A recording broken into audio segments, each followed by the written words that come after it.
Welcome to the Story Vault, where Miss Marple unlocks captivating mysteries. In the shadowed halls of Greenshaw Folly, a grand manor hides a deadly secret. When Henry Blake is found stabbed through the heart, a glittering dagger beside a glass of poisoned brandy, the stage is set for a chilling mystery. Who among the elegant guests, each harbouring motives of greed, shame, or revenge, wielded the blade? Was it the secretive hostessess, Mrs. Greenshaw, guarding a scandalous family legacy? The nervous solicitor and his haunted wife? The aloof beauty with a hidden past? Or the jovial doctor with a grudge? As Hercule Poirot, with his brilliant little grey cells, and Miss Jane Marple, with her keen village wisdom, unravel a web of lies, blackmail, and betrayal, one question looms. Will the killer's carefully laid trap outwit even Poirot's genius? Dive into this gripping tale of deception, where every clue counts, and the truth waits in the shadows, revealed in a shocking, unforgettable twist. Chapter 1. The Invitation to Greenshaw Folly. In the gentle haze of an English summer, the village of St. Mary Mead basked in a deceptive tranquillity. The cottages, with their thatched roofs and rose-laden gardens, seemed to whisper of a world untouched by malice. Yet, as Miss Jane Marple often observed, even the most idyllic settings could conceal the darkest of human impulses. It was on such a morning, with the sun casting dappled shadows across her neat parlour, that Miss Marple received an unexpected letter. The envelope, crisp and embossed with the crest of Greenshaw Folly, bore the elegant handwriting of Mrs. Louisa Greenshaw, a widow of considerable means and eccentric reputation. Miss Marple, seated at her mahogany writing desk, adjusted her spectacles and slit the envelope with a silver letter opener. The note was brief but intriguing. My dear Miss Marple, I find myself in need of a discerning mind. Greenshaw Folly hosts a small gathering this weekend, and I have reason to suspect that not all my guests are as they seem. Your reputation for unravelling the complexities of human nature precedes you. Would you do me the honour of joining us? I fear something untoward may be afoot. Yours sincerely, Louisa Greenshaw. Miss Marple's thin lips curved into a faint smile. She was no stranger to such cryptic invitations, and her little grey cells, as her friend Hercule Poirot might have called them, were already stirring. She folded a letter and glanced out the window, where her garden bloomed with deceptive innocence. A puzzle, she murmured, and one that promises to be most diverting. By Saturday afternoon, Miss Marple found herself in a chauffeured car, winding through the lush Somerset countryside. Greenshaw Folly, a sprawling Georgian manor, loomed ahead, its ivy-clad walls and towering chimneys exuding an air of faded grandeur. The estate was a labyrinth of contradictions. Meticulously tended lawns juxtaposed with crumbling stone gargoyles, and windows that gleamed in the sunlight, yet hinted at secrets within. The car drew to a halt. Miss Marple was greeted by Mrs. Louisa Greenshaw herself, a tall woman in her late 50s, with sharp green eyes, and a manner that teetered between warmth and calculation. "Miss Marple, how kind of you to come," she said, her voice smooth as silk. "I trust the journey was not too taxing."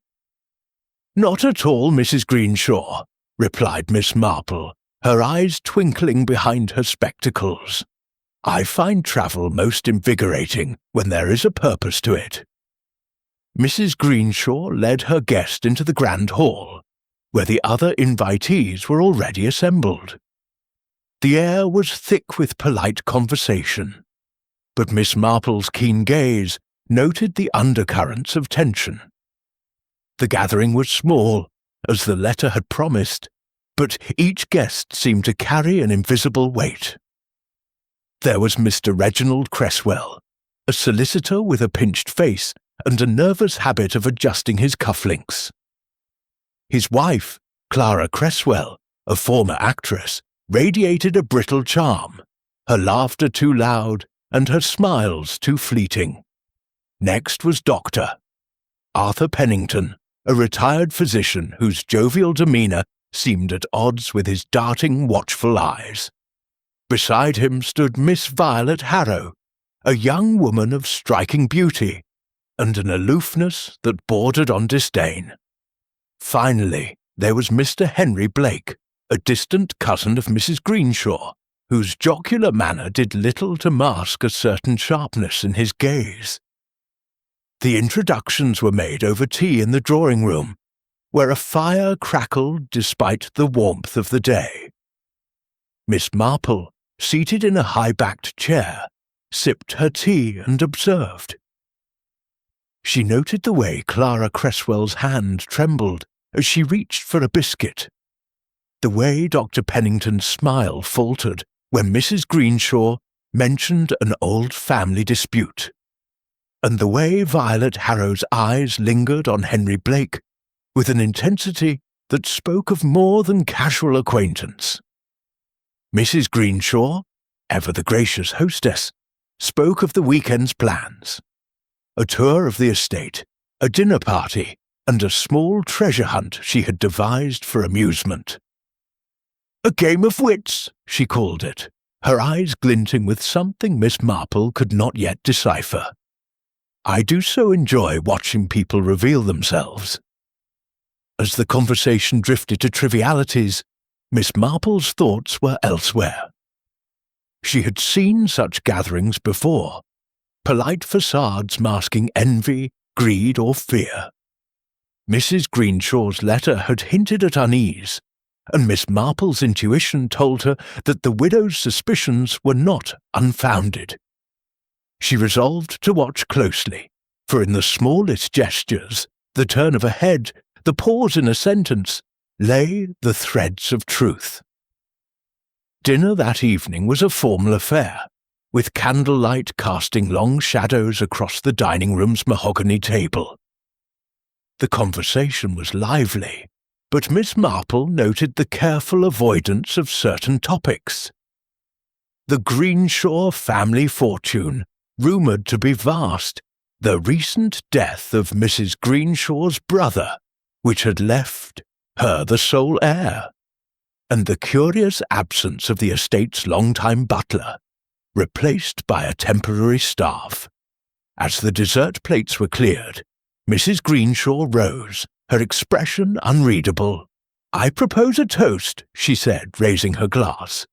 "To secrets, may they remain buried, or else be brought to light." The words hung in the air, and Miss Marple saw Clara Cresswell's hand tighten round her napkin, while Henry Blake's smile grew strained.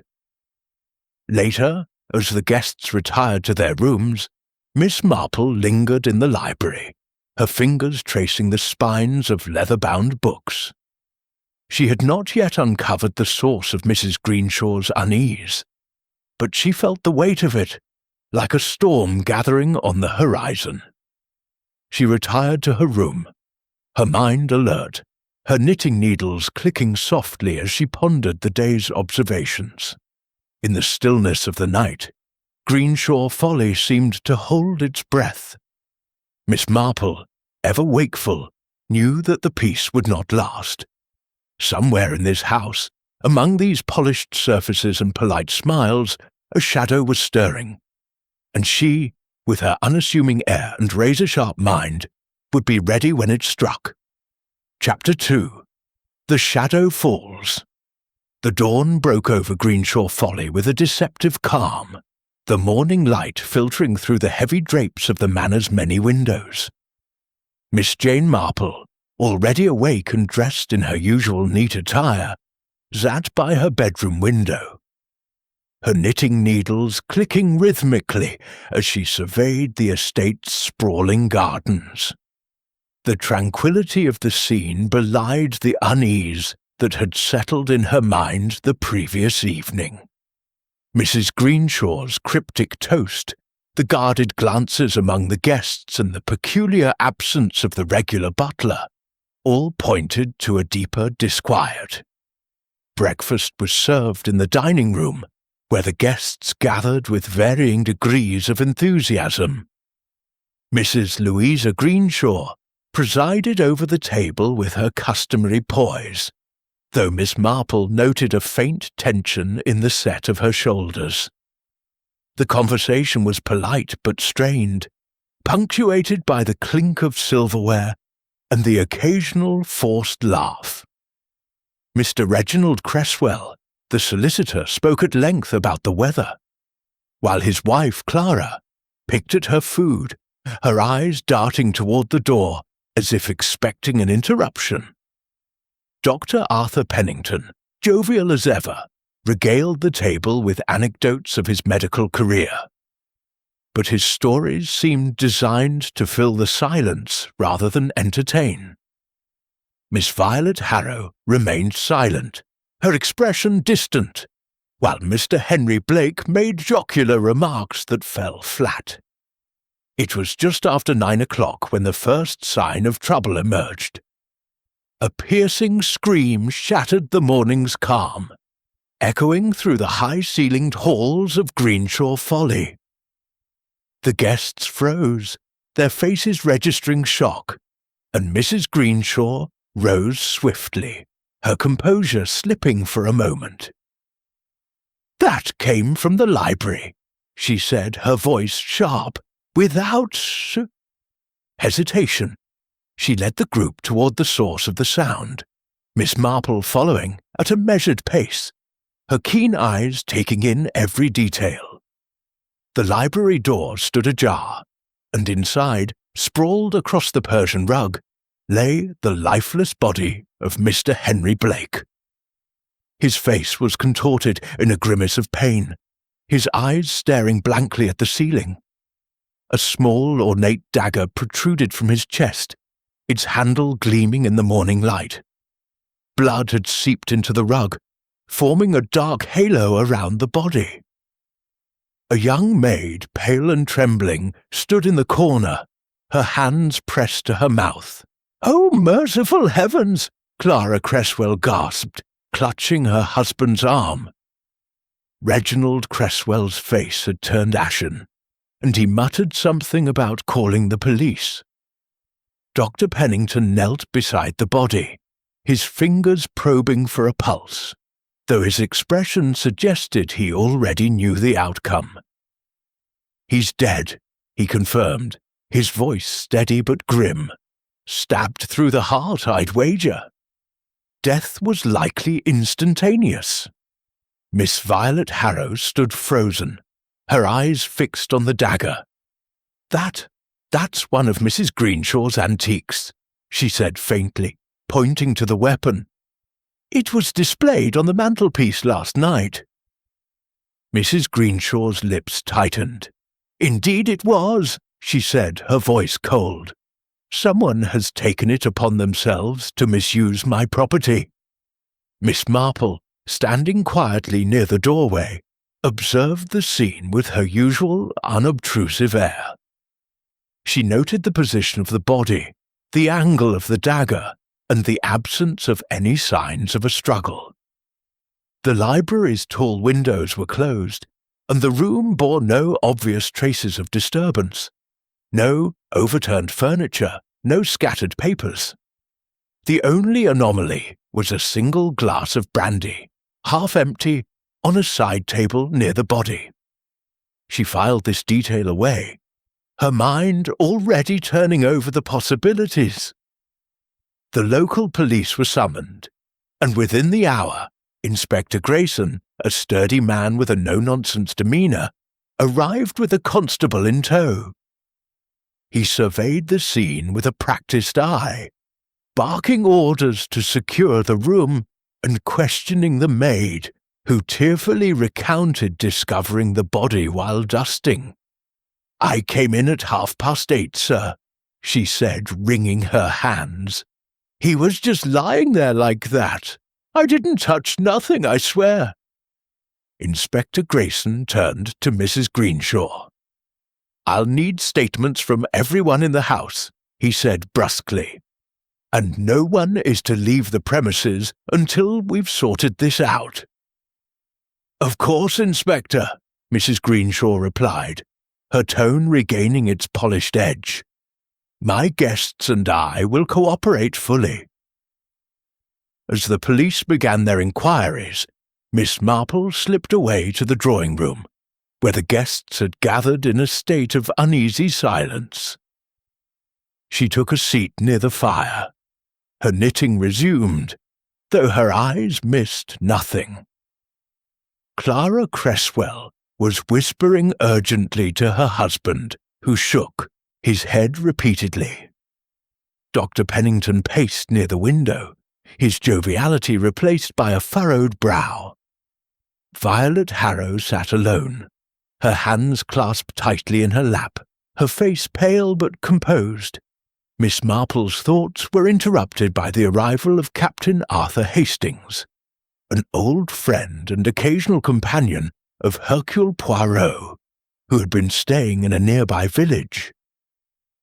Mrs. Greenshaw had sent for him at Miss Marple's suggestion, knowing his connection to the famous detective. Hastings, with his earnest demeanour and military bearing, entered the room with a look of concern. "Miss Marple," he said, bowing slightly, "I came as soon as I heard." "A dreadful business, this." "Indeed, Captain Hastings," Miss Marple replied, her voice soft but clear. "I fear we are in the midst of something most sinister. I have taken the liberty of sending a telegram to our mutual friend, Monsieur Poirot. I believe his particular talents may be of use." Hastings nodded, his expression brightening at the mention of Poirot. "Capital idea. If anyone can make sense of this, it's Poirot. He's got a knack for seeing what the rest of us miss." As the morning wore on, the guests were called one by one to give their statements to Inspector Grayson.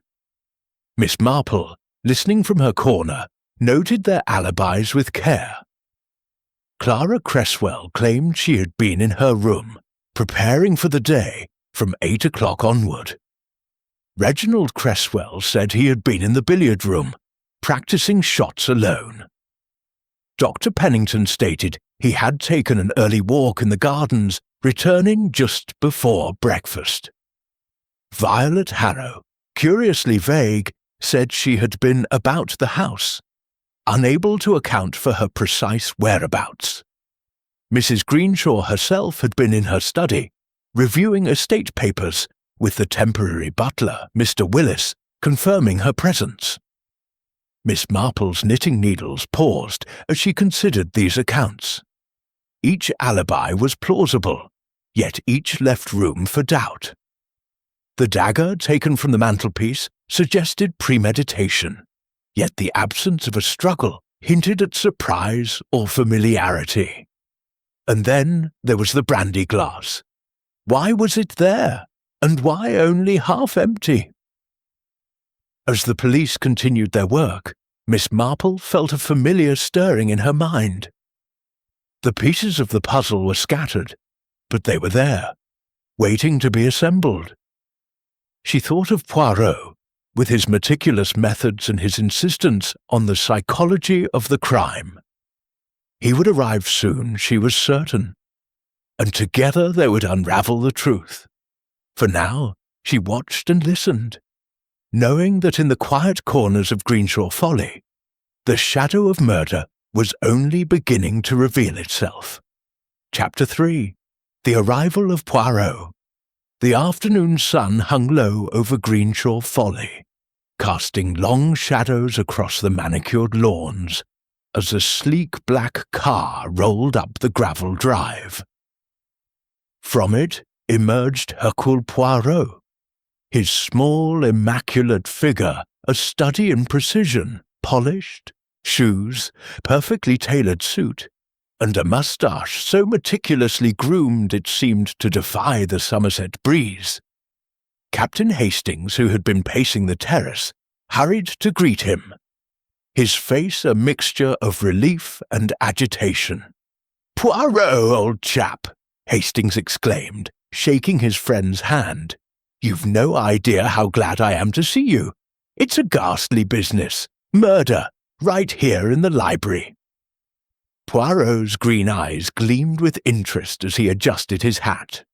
"Mon ami, a murder is always a matter of the utmost gravity, but also of the utmost fascination. Tell me, what has occurred? And where is our dear Miss Marple?" Hastings led Poirot into the drawing-room, where Miss Marple sat by the fireplace, her knitting needles moving with their usual quiet rhythm. She looked up as Poirot entered, her eyes twinkling with a mixture of warmth and anticipation. "Monsieur Poirot," she said, rising to greet him, "I knew you would not disappoint.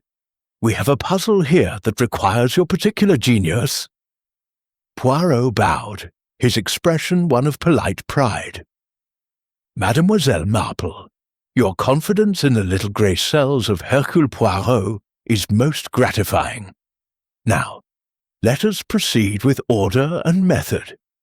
Hastings, recount to me the facts, s'il vous plaît."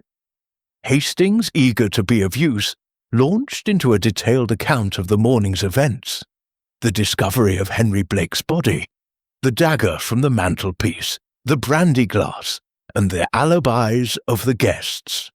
Poirot listened intently, his head tilted slightly, his fingers steepled beneath his chin. When Hastings finished, Poirot turned to Miss Marple. "And you, mademoiselle, what have you observed? For I know your eyes miss nothing."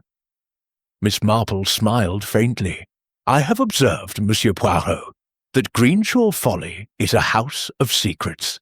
Each guest carries a burden, some of guilt, some of fear, some of ambition. The dagger, I believe, is a clue not only to the crime, but to the character of the killer. And the brandy glass, it troubles me. It is out of place, yet deliberate." Poirot nodded, his eyes narrowing. "Précisément. The smallest details, they speak the loudest. Let us visit the scene of the crime." The library, now cordoned off by Inspector Grayson's orders, was a sombre tableau. Henry Blake's body had been removed, but the blood-stained rug and the brandy glass remained, untouched. Poirot moved with deliberate care, his gaze sweeping over the room. He paused at the mantelpiece, where the dagger's empty display case stood, and then crouched to examine the rug, noting the precise outline of the stain. The brandy glass drew his particular attention. He lifted it carefully, sniffing its contents. "Brandy, oui, but with a curious undertone," he murmured. "Perhaps a trace of something medicinal? We shall see." He turned to Inspector Grayson, who had joined them, his notebook in hand. "Monsieur l'Inspecteur, have you determined the time of death?" Grayson, a man unaccustomed to Poirot's theatrical flair, frowned. "Dr. Pennington estimates between 8 and 9 this morning, based on the body's condition. The maid found him at 8:30, so it's a narrow window." Poirot nodded, his expression inscrutable. "And the alibis, they are as Captain Hastings described." "More or less," Grayson replied. "Everyone claims to have been elsewhere, but none of the alibis are airtight. Mrs. Greenshaw was in her study, but the butler only saw her briefly.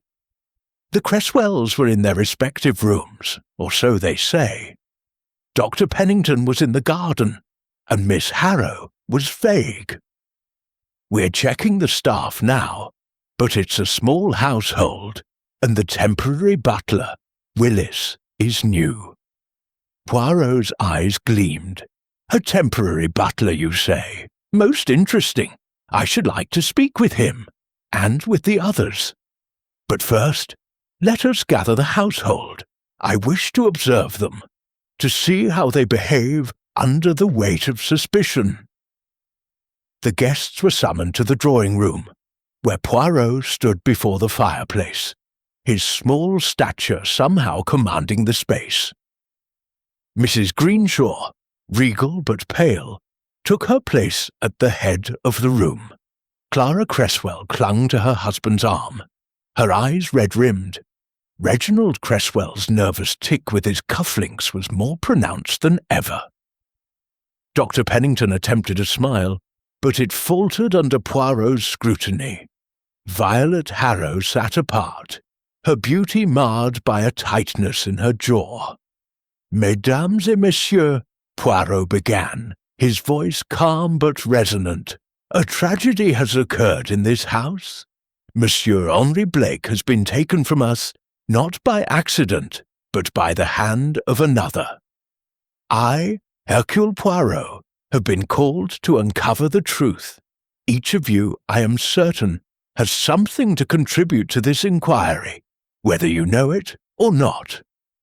Clara Cresswell let out a small sob, quickly stifled. Reginald muttered something about outrageous accusations, but Poirot raised a hand. "I accuse no one. Yet, I seek only the truth, and the truth, it reveals itself in the smallest of details. Tell me, Madame Greenshaw, this dagger, was it a valuable piece?" Mrs. Greenshaw nodded. "It was a family heirloom, part of my late brother's collection. It was sharp, despite its age, and kept in a locked case, until last night, it seems." "And who had access to the key?" Poirot asked, his eyes scanning the room. "The key was in my study," Mrs. Greenshaw replied. "But the case was not locked last evening. I neglected to secure it after showing the collection to Mr. Blake." A murmur rippled through the group. Violet Harrow's head snapped up, her eyes meeting Mrs. Greenshaw's for a fleeting moment. Poirot noted this, as did Miss Marple, whose knitting needles paused briefly.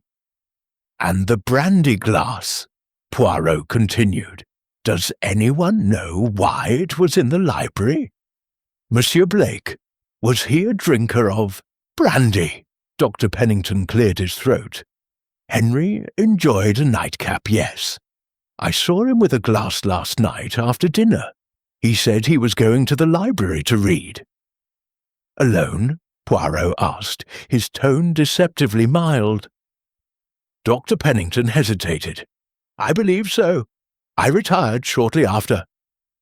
Poirot's gaze lingered on each guest in turn, as if weighing their words against an invisible scale. "Very well," he said at last. "I shall speak with each of you in private. For now, I ask that you remain vigilant. The truth, it is like a shadow. It moves, but it cannot hide forever." As the guests dispersed, Miss Marple approached Poirot, her expression thoughtful. "You noticed Miss Harrow's reaction to the dagger, I presume," she said softly. Poirot's moustache twitched. "Indeed, mademoiselle. And you, I suspect, have noticed much more. Together we shall unravel this tangle, non?" Miss Marple nodded, her eyes bright. "Oh yes, Monsieur Poirot. The threads are there, waiting to be pulled." As Poirot began his interviews, the atmosphere in Greenshaw Folly grew heavier, each guest retreating into their own thoughts. Miss Marple resumed her knitting, but her mind was far from idle. The dagger, the brandy, the alibis, all were pieces of a puzzle that was beginning to take shape. And somewhere in this house, she knew, the killer was watching, waiting for the next move. Chapter 4. The Questions Begin. The afternoon light filtered through the tall windows of Greenshaw Folly, casting intricate patterns on the polished oak floors of the drawing-room. Hercule Poirot, seated at a small writing desk, arranged his notebook with the precision of a surgeon preparing his instruments. His interviews with the household were about to begin. and he approached the task with the calm intensity of a chess master contemplating his opening move.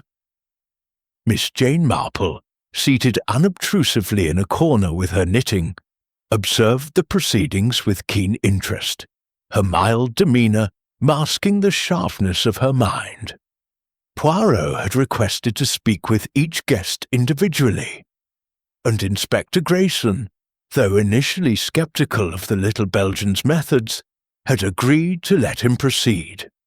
The inspector stood by the door, his arms crossed, watching Poirot with a mixture of curiosity and impatience. Captain Hastings hovered nearby, ready to take notes or offer his earnest, if sometimes misguided insights. First to be interviewed was Mrs. Louisa Greenshaw, the hostess, who entered the room with the regal air of one accustomed to command. She settled into the chair opposite Poirot, her green eyes meeting his with a hint of defiance. "Monsieur Poirot," she said, "I trust you will resolve this dreadful matter swiftly. Henry Blake was a cousin, distant but dear, and his loss is a blow to this house." Poirot inclined his head, his expression unreadable. "Madame, my condolences. Let us begin with the events of last night. You showed Monsieur Blake the dagger collection, oui? At what time was this?" Mrs. Greenshaw pursed her lips, considering. "It was after dinner, perhaps around 9 o'clock. Henry expressed an interest in my late brother's antiques, and I obliged. The dagger was on the mantelpiece, in its case. I left it unlocked, as I said. A careless oversight. And after this, where did you go?" Poirot asked, his pencil poised. "I returned to my study to review some correspondence. Mr. Willis, the butler, brought me tea around 9:30. I retired to my room shortly after 10. Poirot's eyes narrowed slightly. "And Monsieur Blake, he remained in the library?" "I believe so," Mrs. Greenshaw replied. "He said he wished to read. I did not see him again." Poirot made a note, his movements deliberate. "One final question, madame. Your letter to Mademoiselle Marple spoke of unease, of guests who are not as they seem. Can you elaborate?" Mrs. Greenshaw hesitated, her fingers tightening on the armrest. "It was a feeling, Monsieur Poirot. Henry had been agitated of late, speaking of old family matters, debts and inheritances, and the others, well, I sensed tensions, secrets. I cannot say more without proof." Poirot nodded, dismissing her with a courteous bow. As she left, Miss Marple's knitting needles paused, her eyes meeting Poirot's for a brief, knowing moment. Next came Mr. Reginald Cresswell, the solicitor, whose nervous energy filled the room like a static charge. He adjusted his cufflinks repeatedly, his thin face flushed. "This is all highly irregular," he began before Poirot could speak. "I assure you, I had nothing to do with this ghastly affair." "Calm yourself, monsieur," Poirot said smoothly. "I seek only the facts. Where were you this morning, between 8 and 9? "In the billiard room," Cresswell replied quickly. "I was practicing shots. Alone, I'm afraid. No one saw me." "And last night, after dinner," Poirot pressed. I joined Clara in our room around 10. We talked for a bit, then went to bed." His eyes darted to the side, and Miss Marple noted the slight tremor in his voice. Poirot's moustache twitched. "You knew Monsieur Blake well?" Cresswell hesitated. "Not well, no. He was a client occasionally. Handled some minor legal matters for him. Nothing significant." Poirot made another note, his expression neutral. "Merci, monsieur. That will be all for now." Clara Cresswell followed, her theatrical poise fraying at the edges. Her hands fluttered as she spoke, her voice breathy. "I was in my room this morning dressing," she said, answering Poirot's question about her whereabouts. "I heard nothing, saw nothing, until that awful scream. And last night?" Poirot asked, his tone gentle but probing. "I was with Reginald," she said, her eyes flickering. "We retired early. Henry, he seemed cheerful enough at dinner, but I didn't speak to him afterward." Poirot leaned forward slightly. "Madame, you are an actress, no? You understand the art of observing character.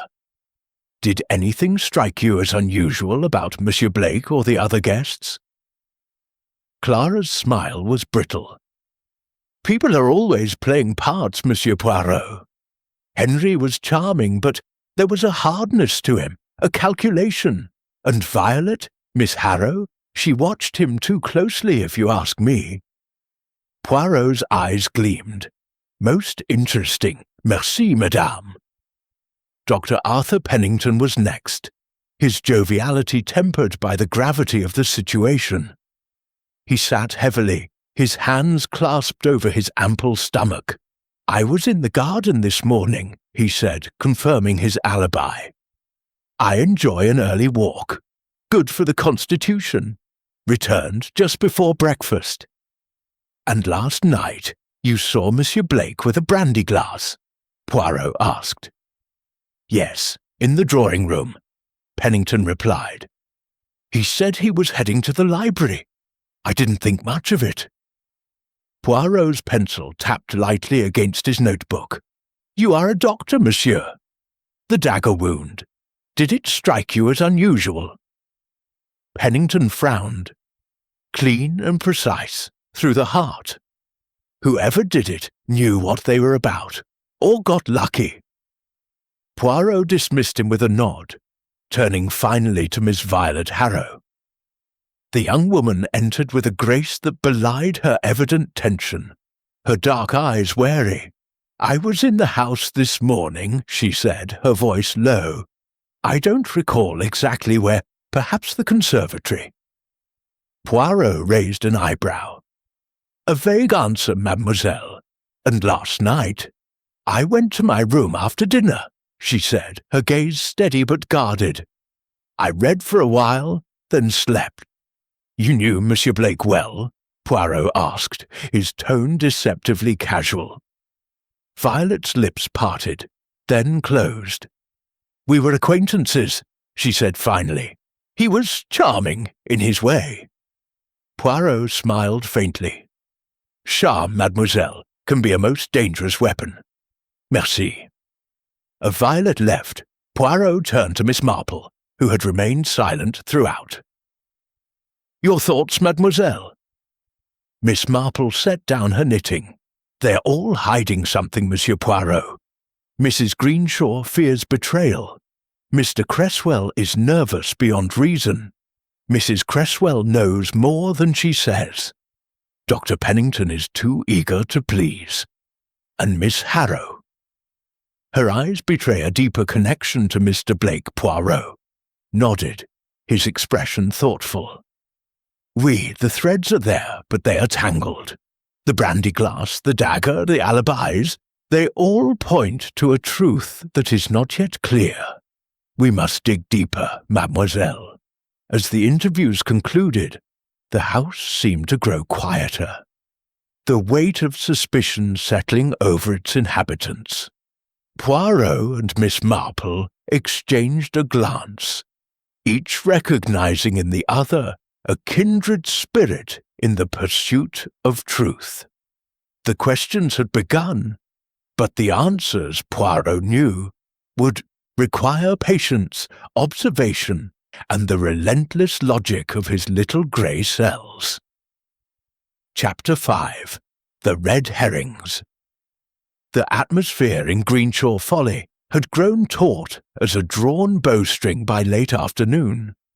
The guests, confined to the manor by Inspector Grayson's orders, moved about with the restless unease of caged animals. Hercule Poirot, however, remained unruffled.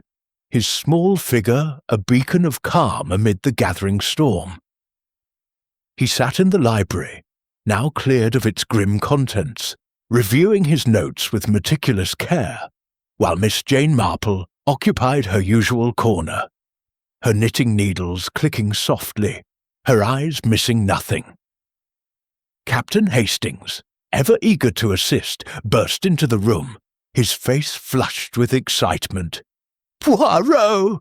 I've just overheard something extraordinary," he exclaimed, lowering his voice as he glanced toward the door. In the corridor, Clara Cresswell was whispering to her husband, something about a letter she saw Blake reading last night. She sounded terrified. Poirot's eyes gleamed with interest. "A letter, you say, mon ami? This is most intriguing. Did Madame Cresswell describe its contents?" Hastings shook his head. "No. She clammed up when she saw me. But she said it was in Blake's hand, and it looked suspicious. Do you think it's a clue?" Poirot's moustache twitched. "Everything, Hastings, is a clue until it is not. But this letter, it may be a red herring, designed to distract. Or it may be the key to the lock. We shall see." Miss Marple looked up, her voice soft but incisive. "Captain Hastings, did Mrs. Cresswell say where she saw this letter? In the library, perhaps?" Hastings frowned, thinking, "She didn't say, but I assume so, since Blake was there last night. Should I ask her?" Poirot raised a hand. "Non, non, mon ami. We must not startle the quarry. Let us observe and listen. The letter, if it exists, will reveal itself in time." The conversation was interrupted by the arrival of Inspector Grayson, who entered with a grim expression, clutching a small evidence bag. "Monsieur Poirot, Miss Marple," he said, nodding to them both. "We've found something in Blake's room. Thought you'd want to see it." He opened the bag to reveal a crumpled piece of paper, its edges slightly charred, as if someone had attempted to burn it. Poirot took it carefully, smoothing it out on the desk. The note was written in a hurried hand. "Meet me in the library at 8:15. We must settle this tonight. V." Poirot's eyes narrowed as he read the note aloud. Miss Marple's needles paused, and she leaned forward slightly. "V for Violet, perhaps," she murmured.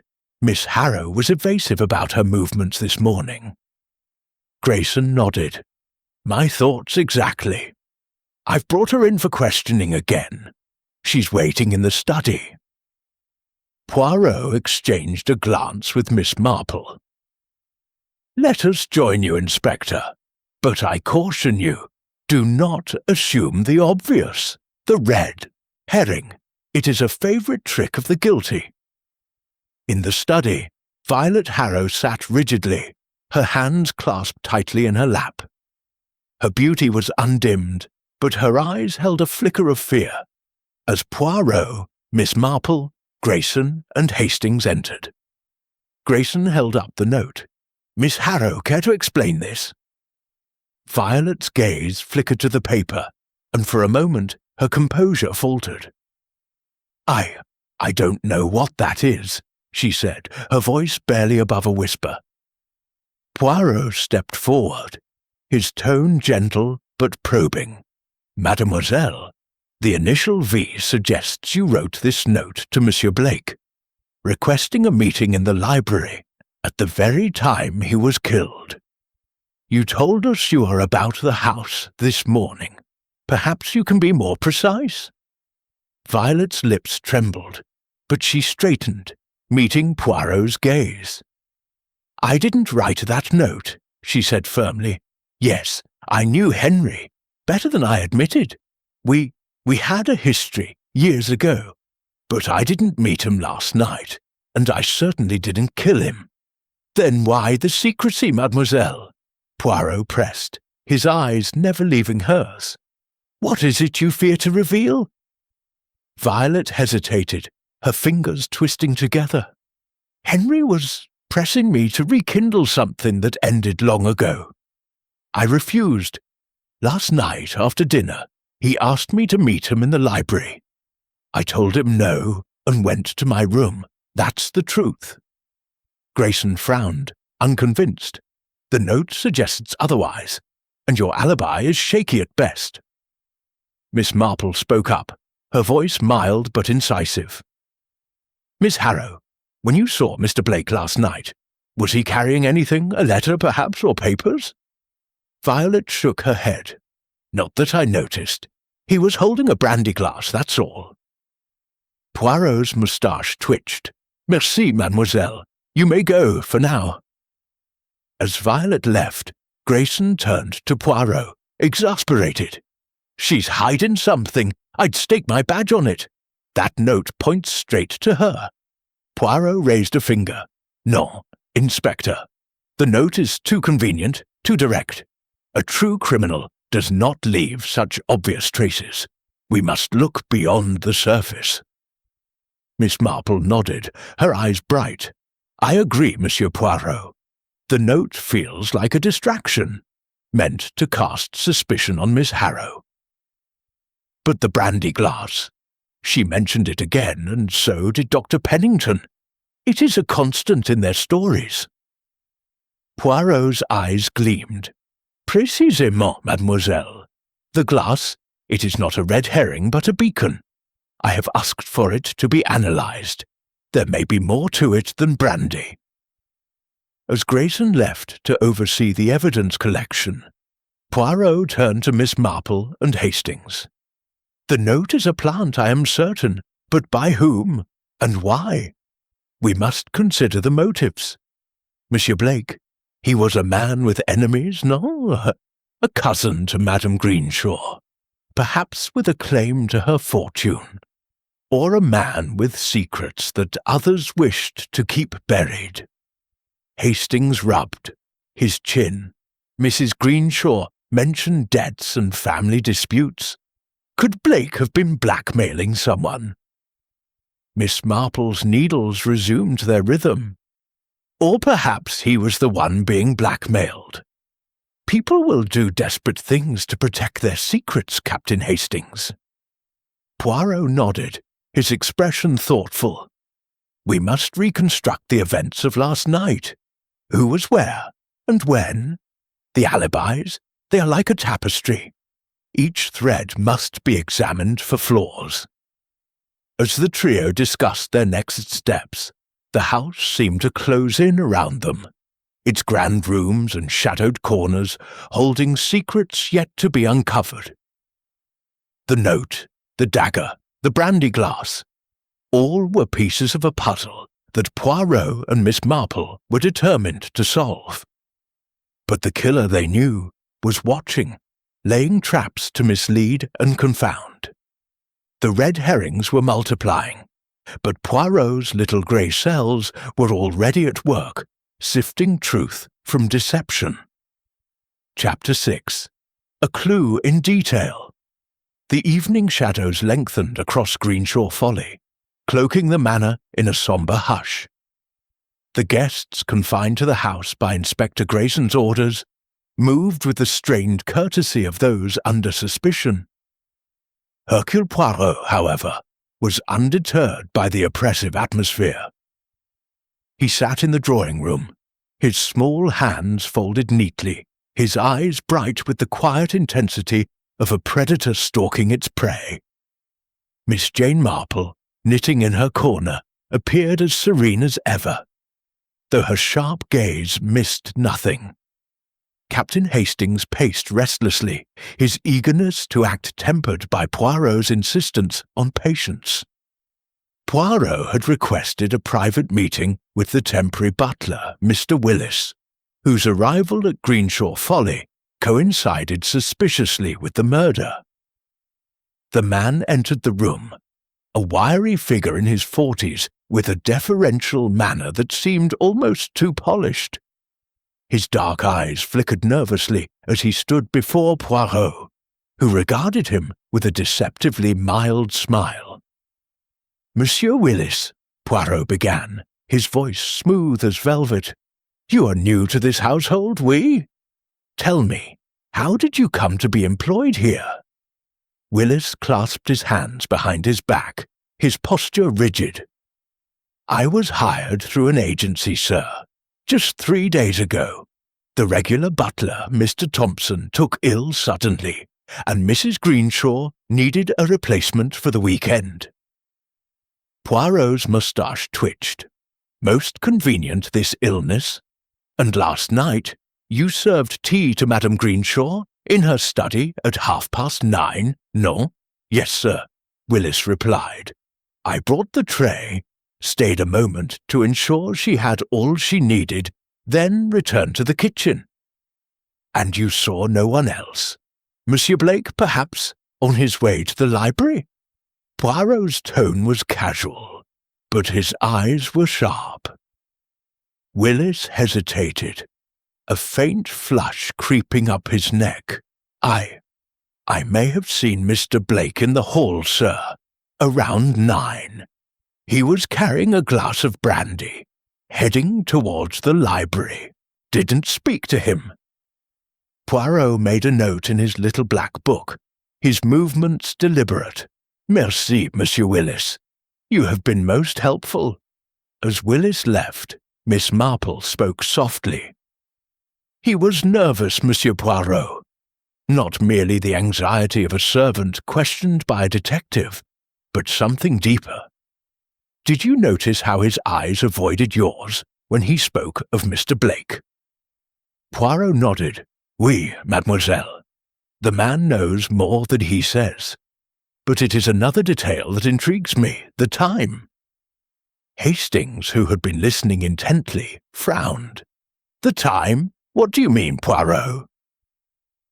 Poirot leaned back in his chair, his fingers steepled. "Consider, mon ami. The alibis, they hinge on the hour between 8 and 9 this morning, when Monsieur Blake was killed. Yet last night, at 9, he was seen alive, with his brandy, heading to the library. The glass, it was found half empty beside his body. Why did he not finish it? And why was the glass still there, untouched when the maid discovered him?" Miss Marple's needles paused. "A very good question, Monsieur Poirot. The glass suggests he was interrupted, perhaps by his killer. But the absence of a struggle, it implies he knew the person, or did not expect danger." "Précisément," Poirot said, his eyes gleaming. "And there is more. The note found in Monsieur Blake's room, signed V, was meant to point to Mademoiselle Harrow. But it is too obvious, too crude. I have received the results of the brandy glass analysis from Inspector Grayson. There was a trace of a sedative, not enough to kill, but enough to dull the senses. This, mes amis, is our clue in detail." Hastings gasped. "A sedative? So Blake was drugged before he was stabbed?" Poirot raised a finger. "Not necessarily before, Hastings.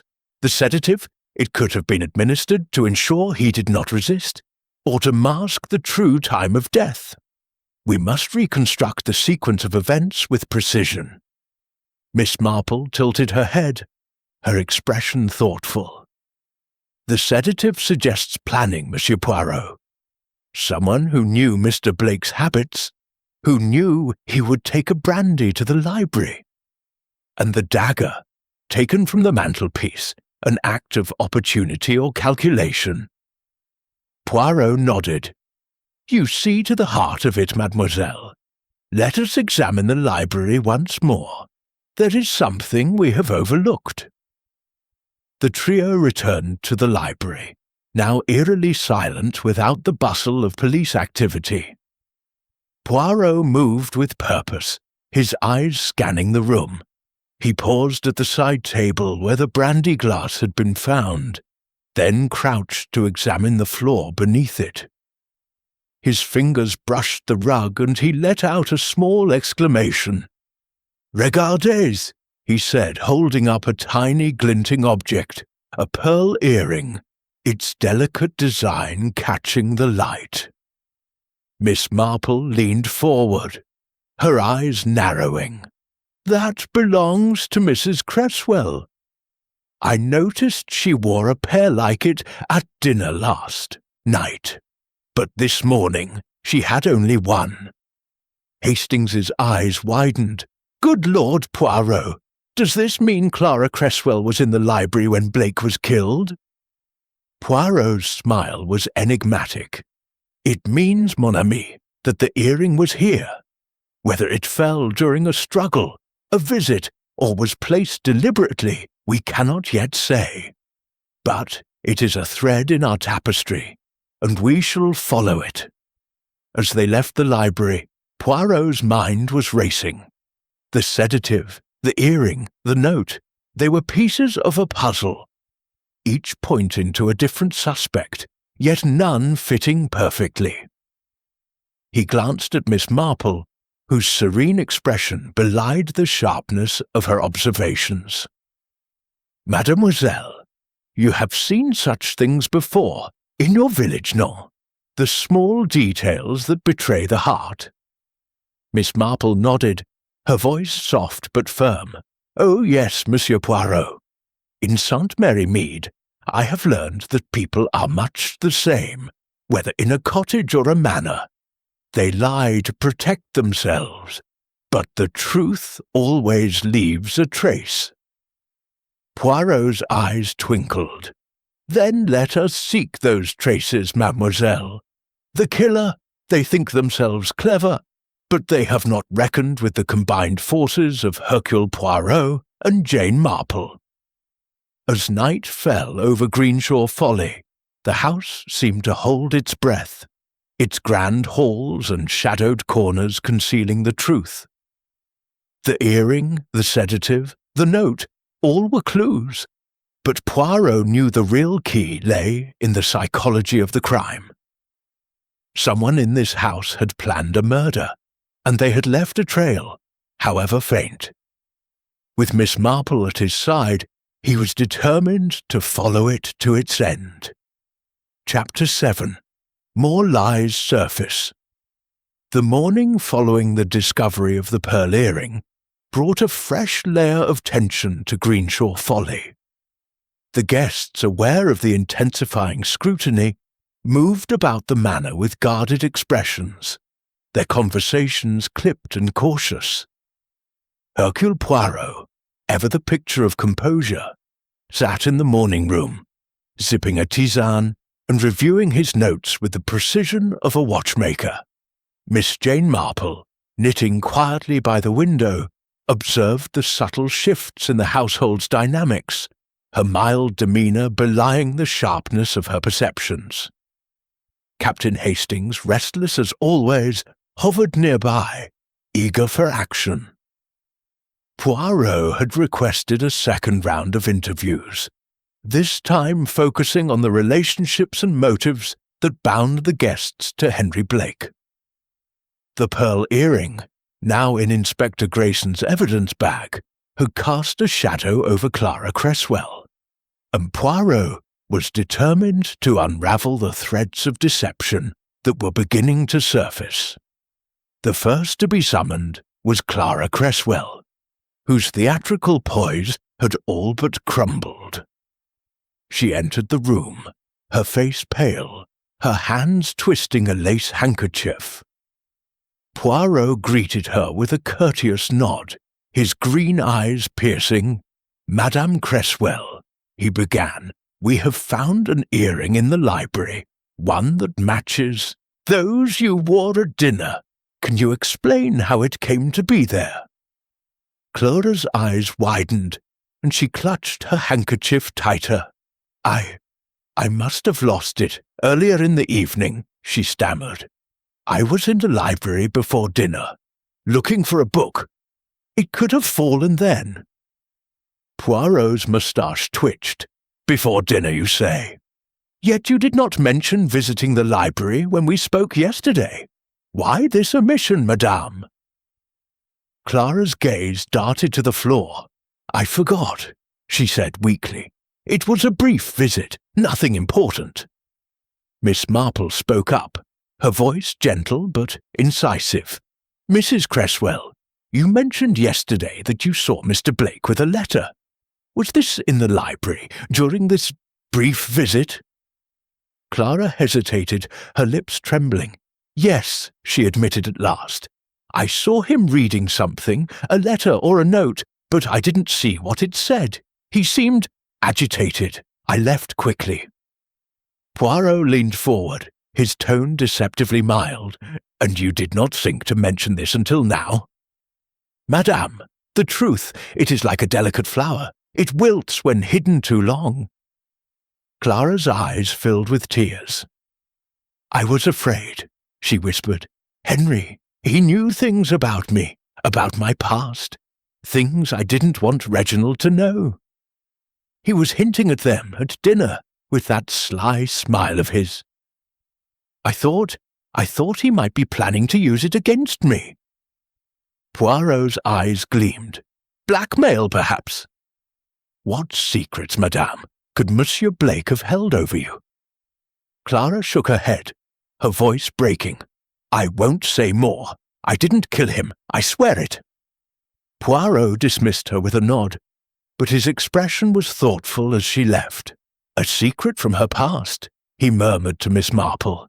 "It is a motive, non, but is it enough?" Miss Marple's needles clicked softly. "Mrs. Cresswell is frightened, Monsieur Poirot, but not only of being suspected. She fears exposure, perhaps of something more shameful than we yet know." Next came Reginald Cresswell, whose nervous energy had intensified. His cufflinks clicked incessantly as he sat. His face flushed. "Monsieur Poirot," he began, "I assure you, Clara had nothing to do with this. She's delicate, easily upset. If she lost an earring, it's a coincidence, nothing more." Poirot raised an eyebrow. "And you, monsieur, what did you know of Monsieur Blake's dealings? As his solicitor, you handled his affairs, no?" Reginald shifted uncomfortably. "Minor matters, as I said. Some property disputes, a few debts, nothing out of the ordinary."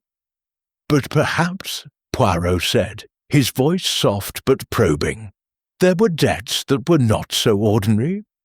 Debts to Madame Greenshaw, perhaps, or to others in this house." Reginald's face reddened further. I don't know what you mean. Henry was careless with money, yes, but I know nothing of any debts to Louisa." Miss Marple looked up, her eyes sharp. "Mr. Cresswell, you were in the billiard-room this morning. Alone, you said. Did you hear anything, perhaps the scream from the library?" Reginald shook his head quickly. "No, nothing. The billiard-room is at the other end of the house. I was focused on my game." Poirot made a note, his expression inscrutable. "Merci, monsieur. You may go." As Reginald left, Poirot turned to Miss Marple. "He is hiding something, as is his wife. The question is, are there secrets connected to the murder, or merely to their own fears?" The interviews continued with Dr. Arthur Pennington, whose joviality had given way to a strained politeness. He confirmed his morning walk in the garden, adding that he had seen no one near the library. But when Poirot asked about his relationship with Henry Blake, Pennington's smile faltered. "Henry was a patient of mine, years ago," he admitted. "He had health issues, let's say. Nothing serious, but he was a man who liked to bend the truth. I didn't trust him. And this distrust," Poirot said, "did it stem from personal matters, or professional ones?" Pennington hesitated. "Both, perhaps. He once tried to involve me in a scheme, a financial venture that smelled of fraud. I declined, and he never forgave me for it." Miss Marple's voice was soft. "And did this scheme involve Mrs. Greenshaw's fortune, Doctor?" Pennington's eyes widened briefly. "Not directly, no. but Henry was always sniffing around Louisa's money. He thought himself entitled, as her cousin. The final interview was with Violet Harrow, whose composure had returned, though her eyes remained wary. Poirot held up the note signed V. "Mademoiselle, you deny writing this, yet it bears your initial. Can you explain?" Violet's jaw tightened. "I told you, I didn't write it. Someone is trying to make me look guilty. Henry and I, we had a past, yes, but it was over. He wanted to stir things up again, but I refused. And this refusal," Poirot said, "did it anger him?" Violet nodded slowly. "He was furious. Last night after dinner, he cornered me in the hall, saying he had proof of something that could ruin me. I told him to leave me alone and went to my room." Poirot's eyes narrowed. "Proof, you say? In the form of a letter, perhaps?" Violet shook her head. "I don't know. He didn't show me anything." As Violet left, Poirot turned to Miss Marple and Hastings. "The lies, they multiply," he said. "Each guest has a secret, and each secret points to Monsieur Blake. Blackmail, debts, old grudges, the motives are many, but the truth is singular." Miss Marple nodded, her knitting needle still. "The letter Clara saw, the proof Violet mentioned, it suggests Mr. Blake was playing a dangerous game, and someone decided to end it." Poirot's smile was grim. "Oui, mademoiselle. And the earring, the sedative, the note, they are all pieces of the game. Tomorrow we shall set a trap to catch our player." As the day drew to a close, Greenshaw Folly seemed to pulse with unspoken truths. The lies were surfacing, but the killer remained hidden, their motives shrouded in the manor's shadowed halls. Poirot and Miss Marple, united in their pursuit, knew that the next move would be critical. Chapter 8. The Emotional Turning Point. The air in Greenshaw Folly grew heavier as the third day dawned, the weight of suspicion pressing down on its inhabitants like a gathering storm. The guests confined to the manor had taken to avoiding one another, their interactions reduced to strained nods and fleeting glances. Hercule Poirot, however, remained a beacon of calm, his meticulous mind sifting through the tangle of clues and lies. Miss Jane Marple, knitting in her quiet corner of the morning room, observed the shifting dynamics with her usual acuity, her gentle demeanour masking the sharpness of her insight. Captain Hastings, ever loyal, hovered nearby, his impatience tempered by Poirot's insistence on method. The morning's interviews had revealed a web of secrets, blackmail, debts, and old grudges, all circling the late Henry Blake.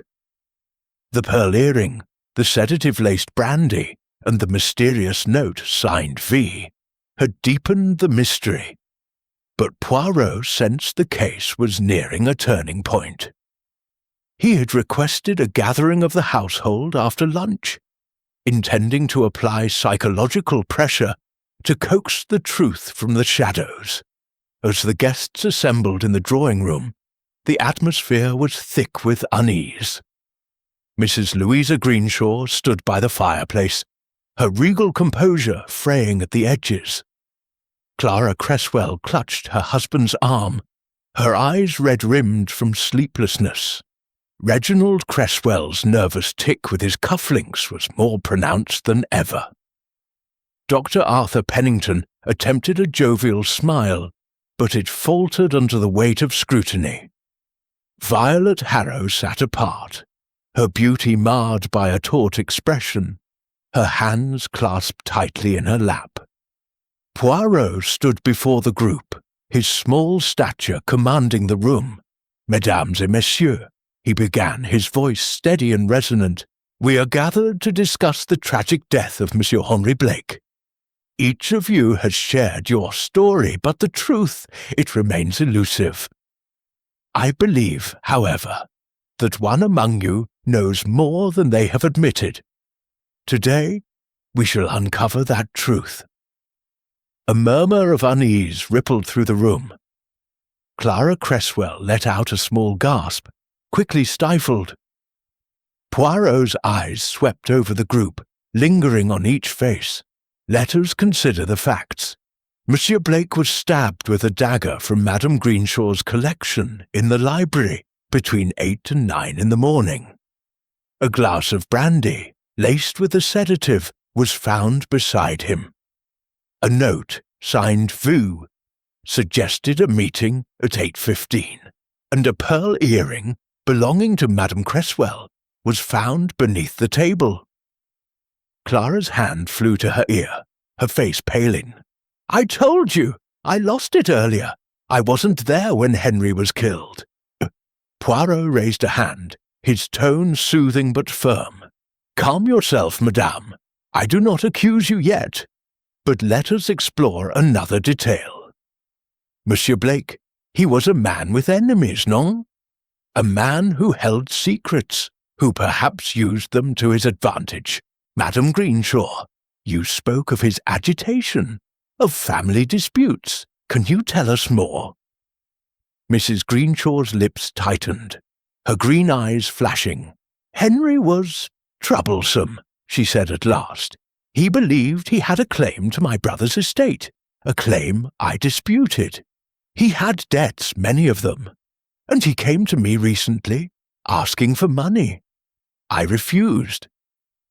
Poirot nodded, his gaze shifting to Violet Harrow. "And you, mademoiselle, admitted to a past with Monsieur Blake. He threatened you with proof of something that could ruin you. What was this proof?" Violet's composure cracked, her voice trembling as she spoke. "It was a letter," she said, her words spilling out like a dam breaking. "A letter I wrote years ago when we were involved. It was foolish, private, but Henry kept it. He said he'd show it to my fiancée, ruin my engagement. I begged him to destroy it, but he laughed. That's why I refused to meet him in the library." The room fell silent, the weight of her confession hanging in the air. Dr. Pennington cleared his throat, his voice unsteady. "This is all very well, but what does it prove? Violet's not a killer. Blake was a cad, but that doesn't mean she stabbed him." Poirot's eyes gleamed. "Non, monsieur, but it reveals motive, and motive, it is the heartbeat of a crime. Let us turn to you, doctor. You spoke of a financial scheme, one you refused. Was Monsieur Blake angry enough to threaten you?" Pennington's joviality vanished, his face darkening. "He tried to drag me into his mess, yes. Said he'd ruin my reputation if I didn't help. I told him to go to blazes, but I didn't kill him." Poirot's gaze shifted to Reginald Cresswell, who was sweating profusely. "And you, monsieur, as his solicitor, you knew of his debts. Did he pressure you, perhaps, to bend the law in his favour?" Reginald's voice was shrill. "I told you, I handled minor matters. He asked for loans, yes, but I refused. I had nothing to do with his death." Clara, unable to contain herself, burst out, "Stop it, Reginald! Tell them the truth!"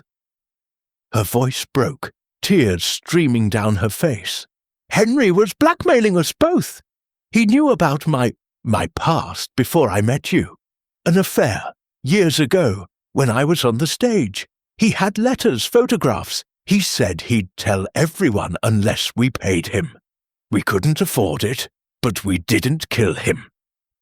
The room erupted in gasps, the guests staring at Clara in shock. Reginald's face was a mask of horror. "Clara, be quiet," he hissed, but she shook her head, sobbing. "I can't keep lying, Reginald. I was in the library that night, yes, to beg Henry to stop. I lost my earring there, but I left him alive, I swear." Poirot's expression remained impassive, though his eyes burned with intensity. "Merci, Madame Cresswell, for your candour. This is the turning point, mes amis. The truth, it begins to emerge like a picture coming into focus. But we are not yet finished," Miss Marple spoke softly, her voice cutting through the tension. "Mrs. Cresswell, when you left the library, was the brandy glass there?" Clara wiped her eyes, thinking. Yes, it was on the table. Half empty, just as you found it." Poirot nodded, his mind racing. "The glass, it is the constant in this drama. It links the night to the morning, the blackmail to the murder. We must know who had access to it, who knew of Monsieur Blake's habits."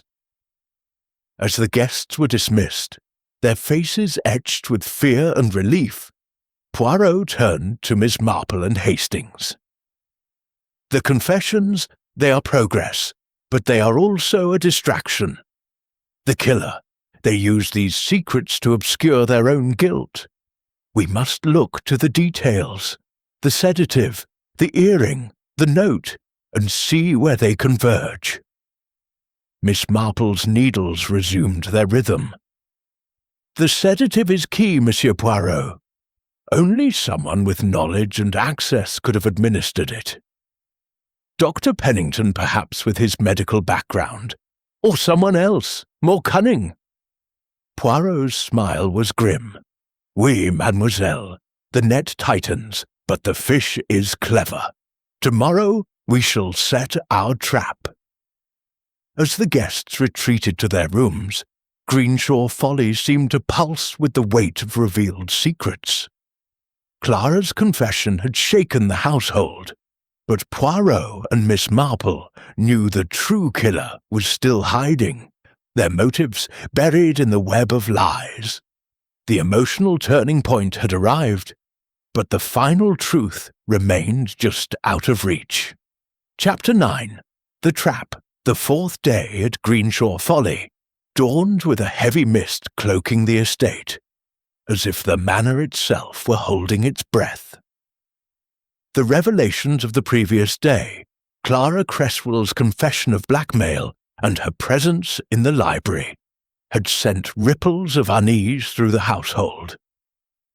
The guests, now openly wary of one another, moved through the grand halls with guarded silence. Hercule Poirot, however, was in his element, his meticulous mind weaving together the threads of the case.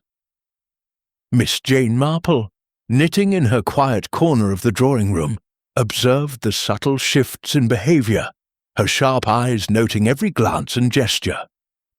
Captain Hastings, restless as ever, paced nearby, eager for Poirot's next move.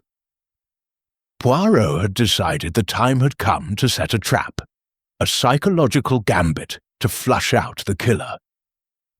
He gathered the household in the drawing-room after breakfast, his small figure commanding attention despite the sombre mood. Mrs. Louisa Greenshaw stood by the fireplace, her expression a mix of resolve and apprehension.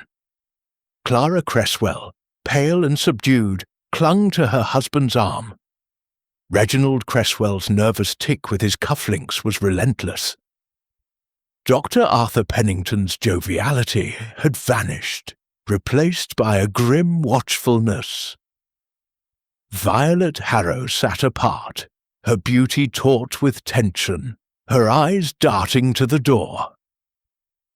"Mesdames et messieurs," Poirot began, his voice clear and deliberate, "we stand at a crossroads in this investigation. Monsieur Henry Blake was murdered, not by chance, but by design. A design that required knowledge, opportunity, and nerve.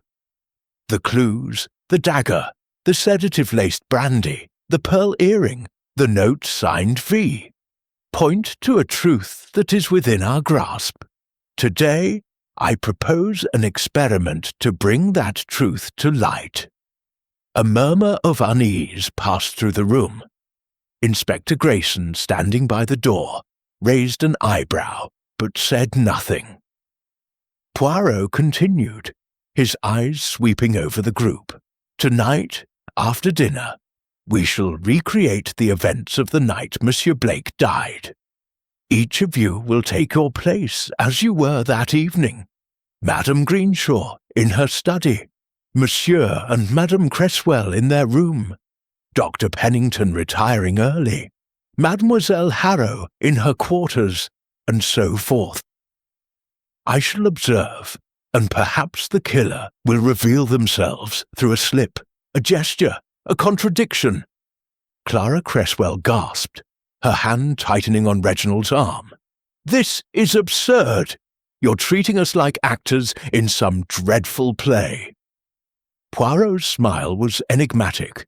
No, madame, not actors, but players in a game of truth. The killer, they are among us, and they will not resist the urge to correct a mistake or conceal a lie. Will you all agree to participate? Mrs. Greenshaw nodded, her voice firm. If it will uncover the truth, I consent. This house has borne too many secrets. The others, after hesitant glances, agreed, though their reluctance was palpable. Poirot dismissed them with a courteous bow, but his eyes lingered on Violet Harrow, whose expression was unreadable. As the guests dispersed, Miss Marple approached Poirot, her knitting tucked under her arm. "A bold move, Monsieur Poirot," she said softly. "You hope to provoke the killer into action, but it is a dangerous game. They may strike again." Poirot's moustache twitched. "Oui, mademoiselle, but the risk, it is calculated. The killer believes they have outwitted us, but they cannot resist the temptation to ensure their safety. We shall watch closely." Hastings, overhearing, looked alarmed. "Poirot, you're not suggesting another murder, are you? This sounds awfully risky." Poirot chuckled softly. "Fear not, mon ami. The trap is not to catch a new crime, but to expose an old one. The killer's confidence is their weakness. Now, let us prepare." The day passed in a haze of anticipation. Poirot and Miss Marple spent the afternoon reviewing the clues, focusing on the sedative in the brandy glass. Inspector Grayson had confirmed that the sedative was chloral hydrate, a common sleep aid, easily accessible to someone with medical knowledge or connections. Dr. Pennington, with his background, was an obvious suspect, but Poirot cautioned against jumping to conclusions.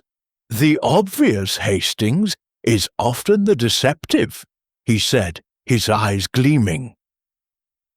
As evening approached, the household gathered for dinner, the tension almost tangible. The conversation was stilted, with each guest avoiding the topic of the impending reenactment.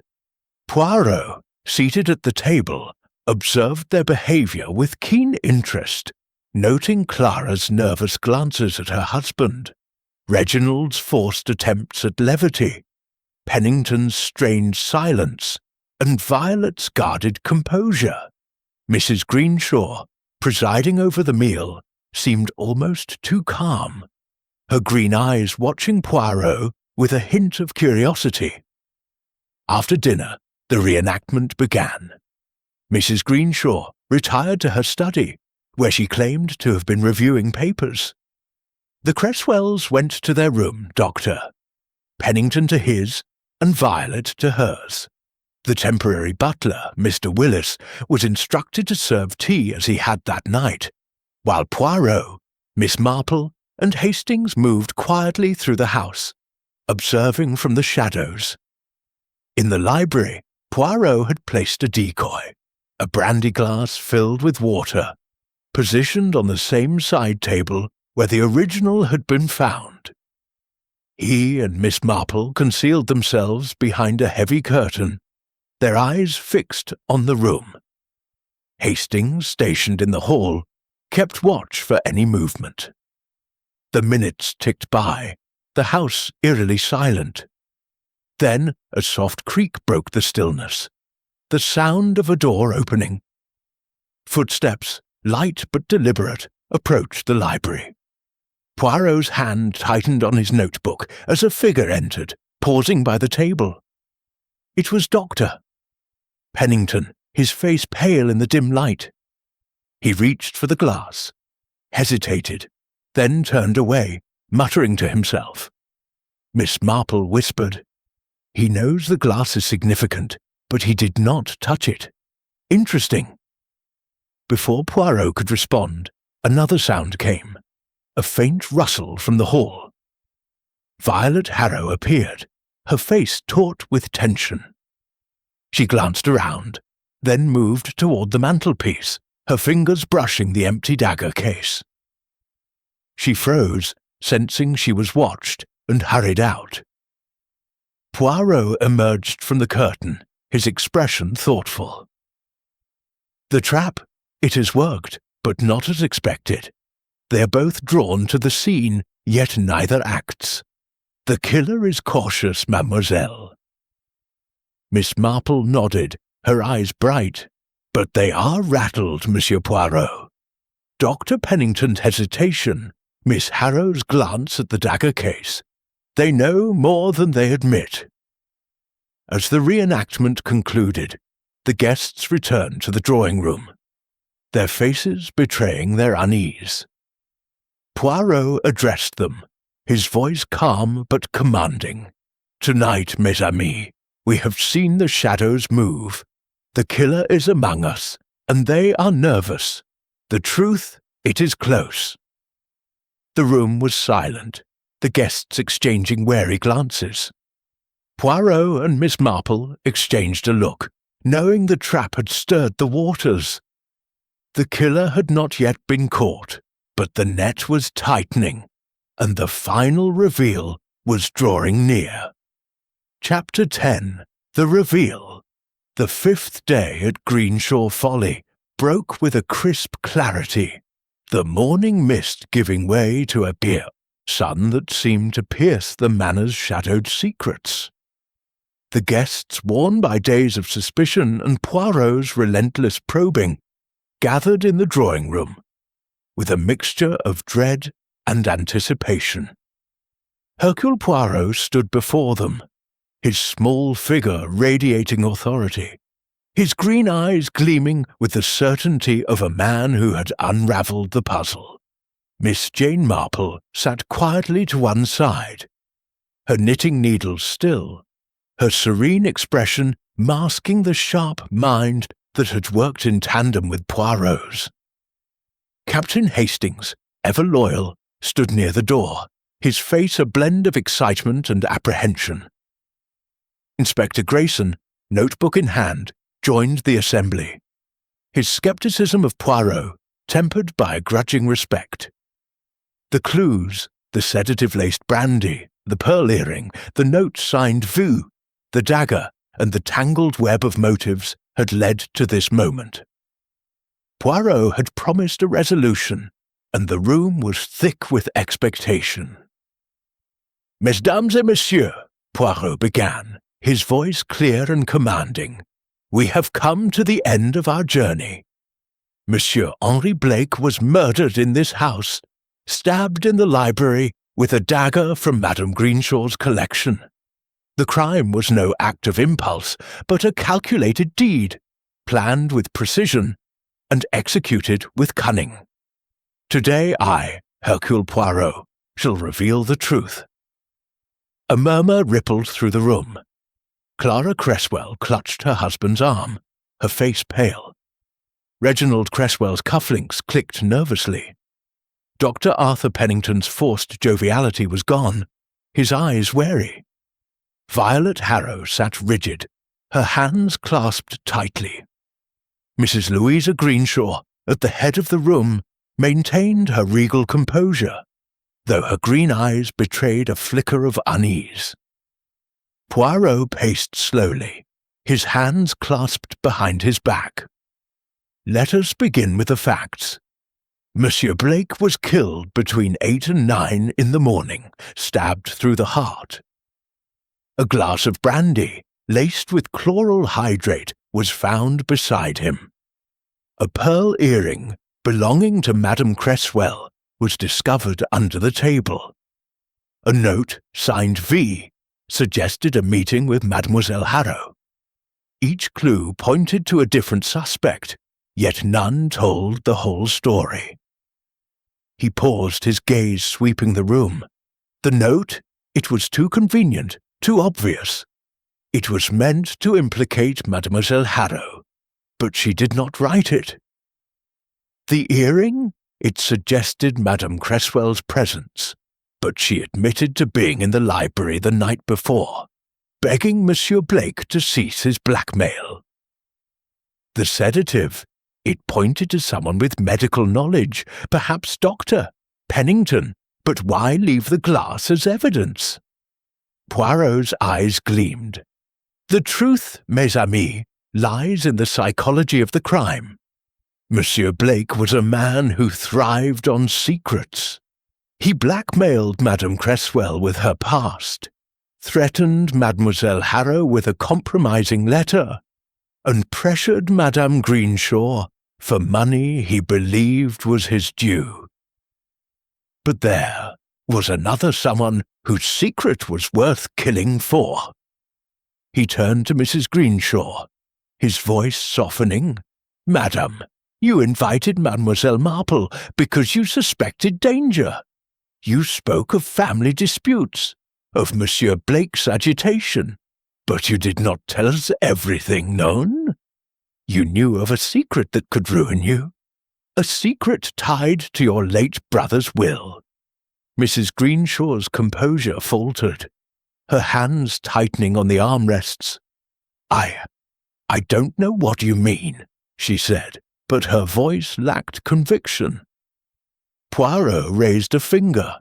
Permit me to explain. Monsieur Blake believed he had a claim to your brother's fortune, but there was more. Your brother's will contained a codicil, a hidden clause that named another heir, a child perhaps, born out of wedlock, whose existence would disgrace the Greenshaw name. Blake discovered this and used it to pressure you. But you, madame, are a woman of resolve. You would not yield to blackmail. The room was silent, the guests staring at Mrs. Greenshaw. Poirot continued, his voice relentless. The night of the murder, you ensured Monsieur Blake would be in the library. You knew his habit of taking brandy there. You laced the brandy with chloral hydrate, obtained from Dr. Pennington's medical supplies, to dull his senses. You waited until the household was asleep, then entered the library, took the dagger from the unlocked case, and stabbed him. You left the glass to suggest a later time of death, planting the note to implicate Mademoiselle Harrow, and allowing Madame Cresswell's earring to be found as a distraction. Mrs. Greenshaw's face was ashen, but she shook her head. This is preposterous. I was in my study, as Willis confirmed. Poirot's smile was grim. Oui, but Willis, he is your accomplice, no? The temporary butler, hired just days before, loyal not to the household but to you. He lied about the time he brought you tea, giving you an alibi. Last night, during our reenactment, he hesitated when asked to retrace his steps, betraying his nervousness. Willis, standing at the back of the room, paled, his eyes darting to the door. Inspector Grayson moved swiftly, blocking his path. "Stay where you are, Mr. Willis," Grayson said, his voice stern. Poirot turned back to Mrs. Greenshaw. "You planned the murder with care, madame. You knew the dagger would point to opportunity, the sedative to someone with medical access, the note to Mademoiselle Harrow. But you overlooked one detail, the psychology of your own actions. Your toast at dinner, to secrets buried or brought to light, was a challenge. a taunt to those you suspected of betrayal. And your composure, it was too perfect, too controlled for one who had lost a cousin. Mrs. Greenshaw rose, her voice trembling with fury. "You have no proof, Monsieur Poirot. This is speculation, nothing more." Poirot's eyes were unyielding. "The proof, madame, is in the codicil. I have spoken with your late brother's solicitor in London, who confirmed its existence. You killed to protect your legacy, to ensure the secret heir would never claim it. And Willis, he aided you, perhaps for a share of the fortune." Mrs. Greenshaw's shoulders slumped, her regal facade crumbling. "It was necessary," she whispered. "Henry would have ruined me, exposed everything. I had no choice." The room erupted in gasps, Clara Cresswell sobbing, Violet Harrow staring in shock. Grayson stepped forward, his voice firm. "Mrs. Greenshaw, Mr. Willis magnetized by this prompt. You are being asked to write an original mystery story in the tone and structure of Agatha Christie's Miss Marple novels, but featuring Hercule Poirot, a meticulous, proud and analytical Belgian detective known for using his little grey cells.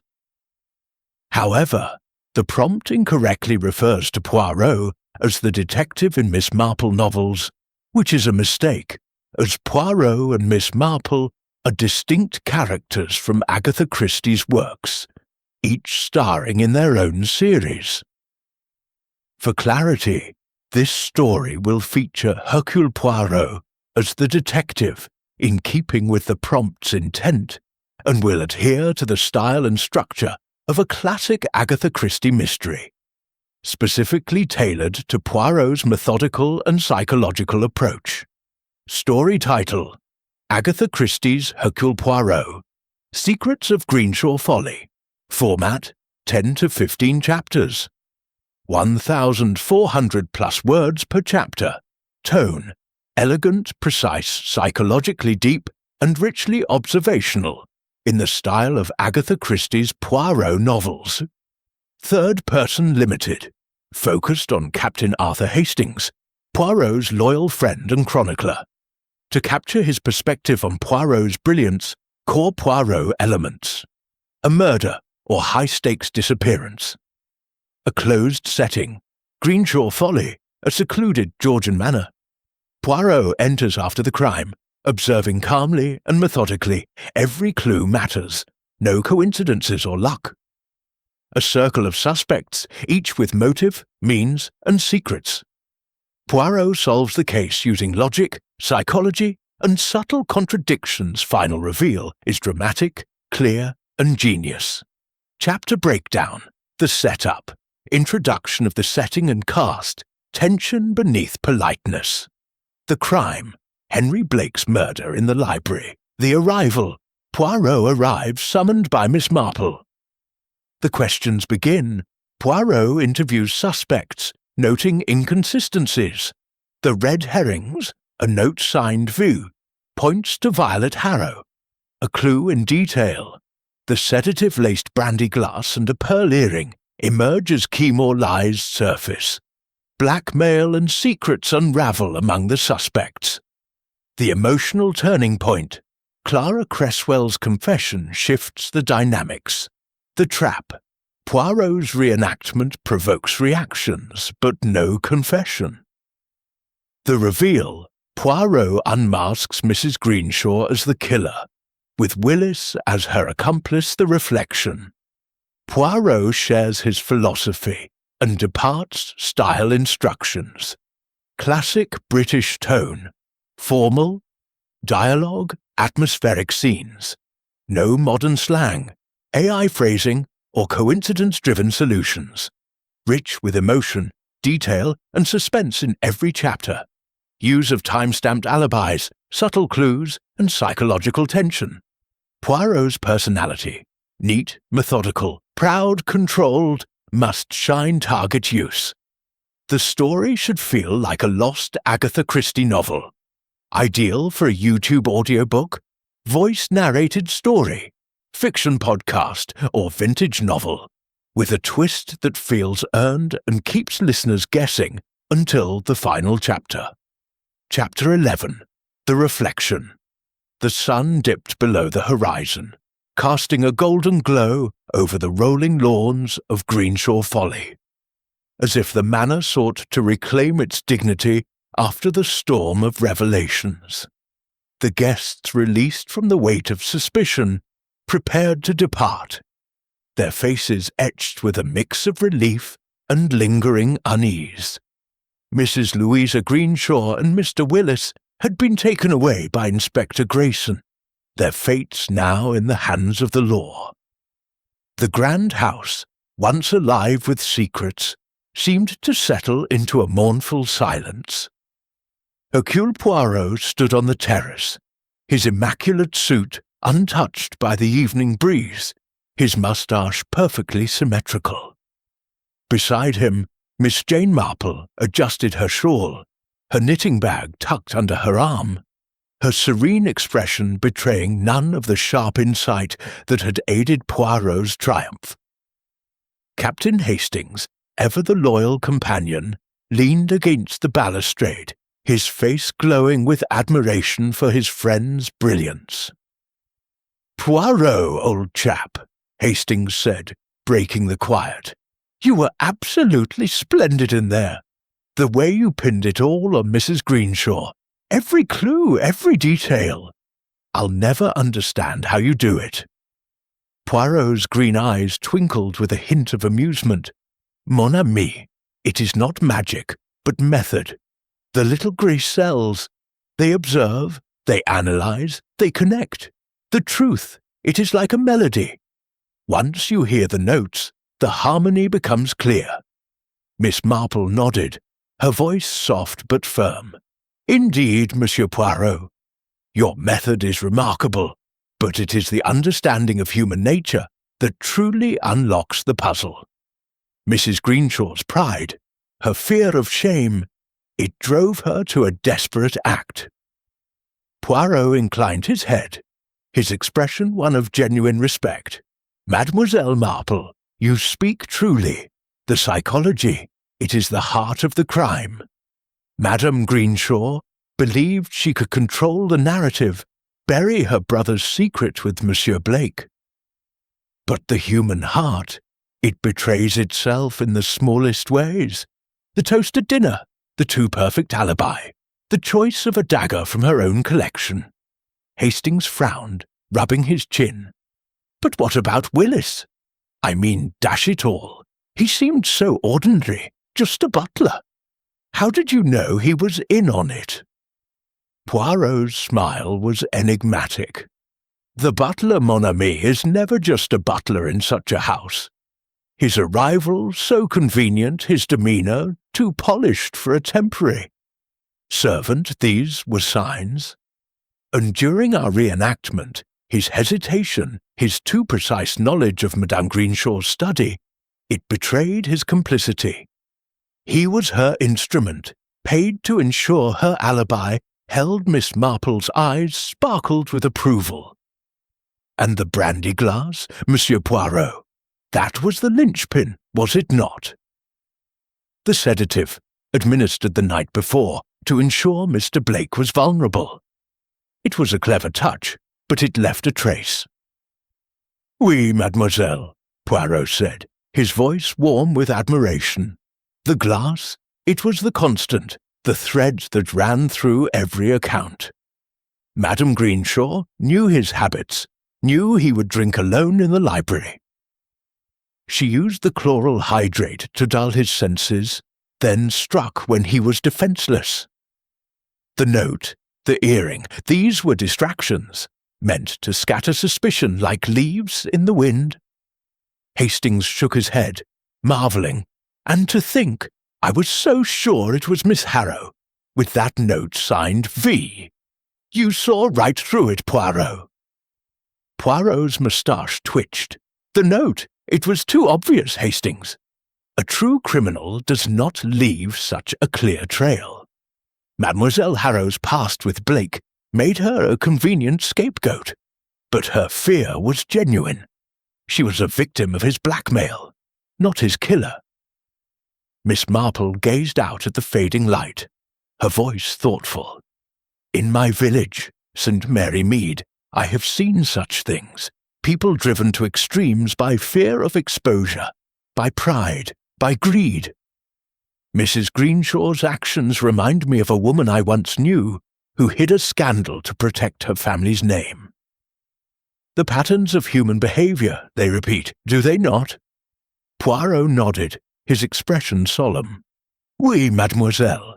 The crimes they change in their details, but the motives, greed, fear, love, shame, they are eternal.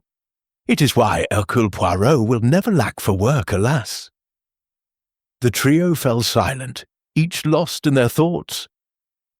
The case had been solved, the killer unmasked, but the cost lingered, the fracture of trust, the exposure of secrets, the stain of murder on a once proud house.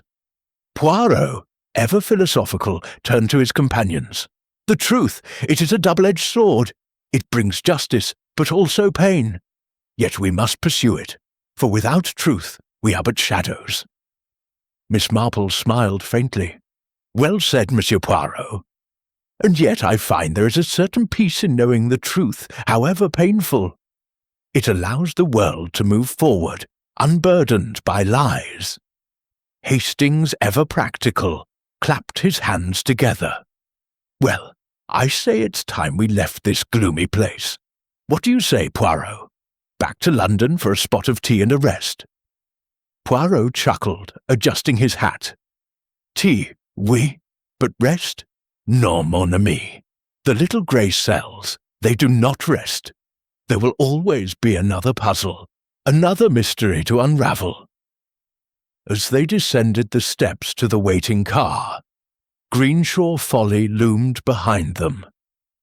Its ivy-clad walls silent witnesses to the drama that had unfolded. The guests, now free to leave, were packing their belongings, their voices subdued.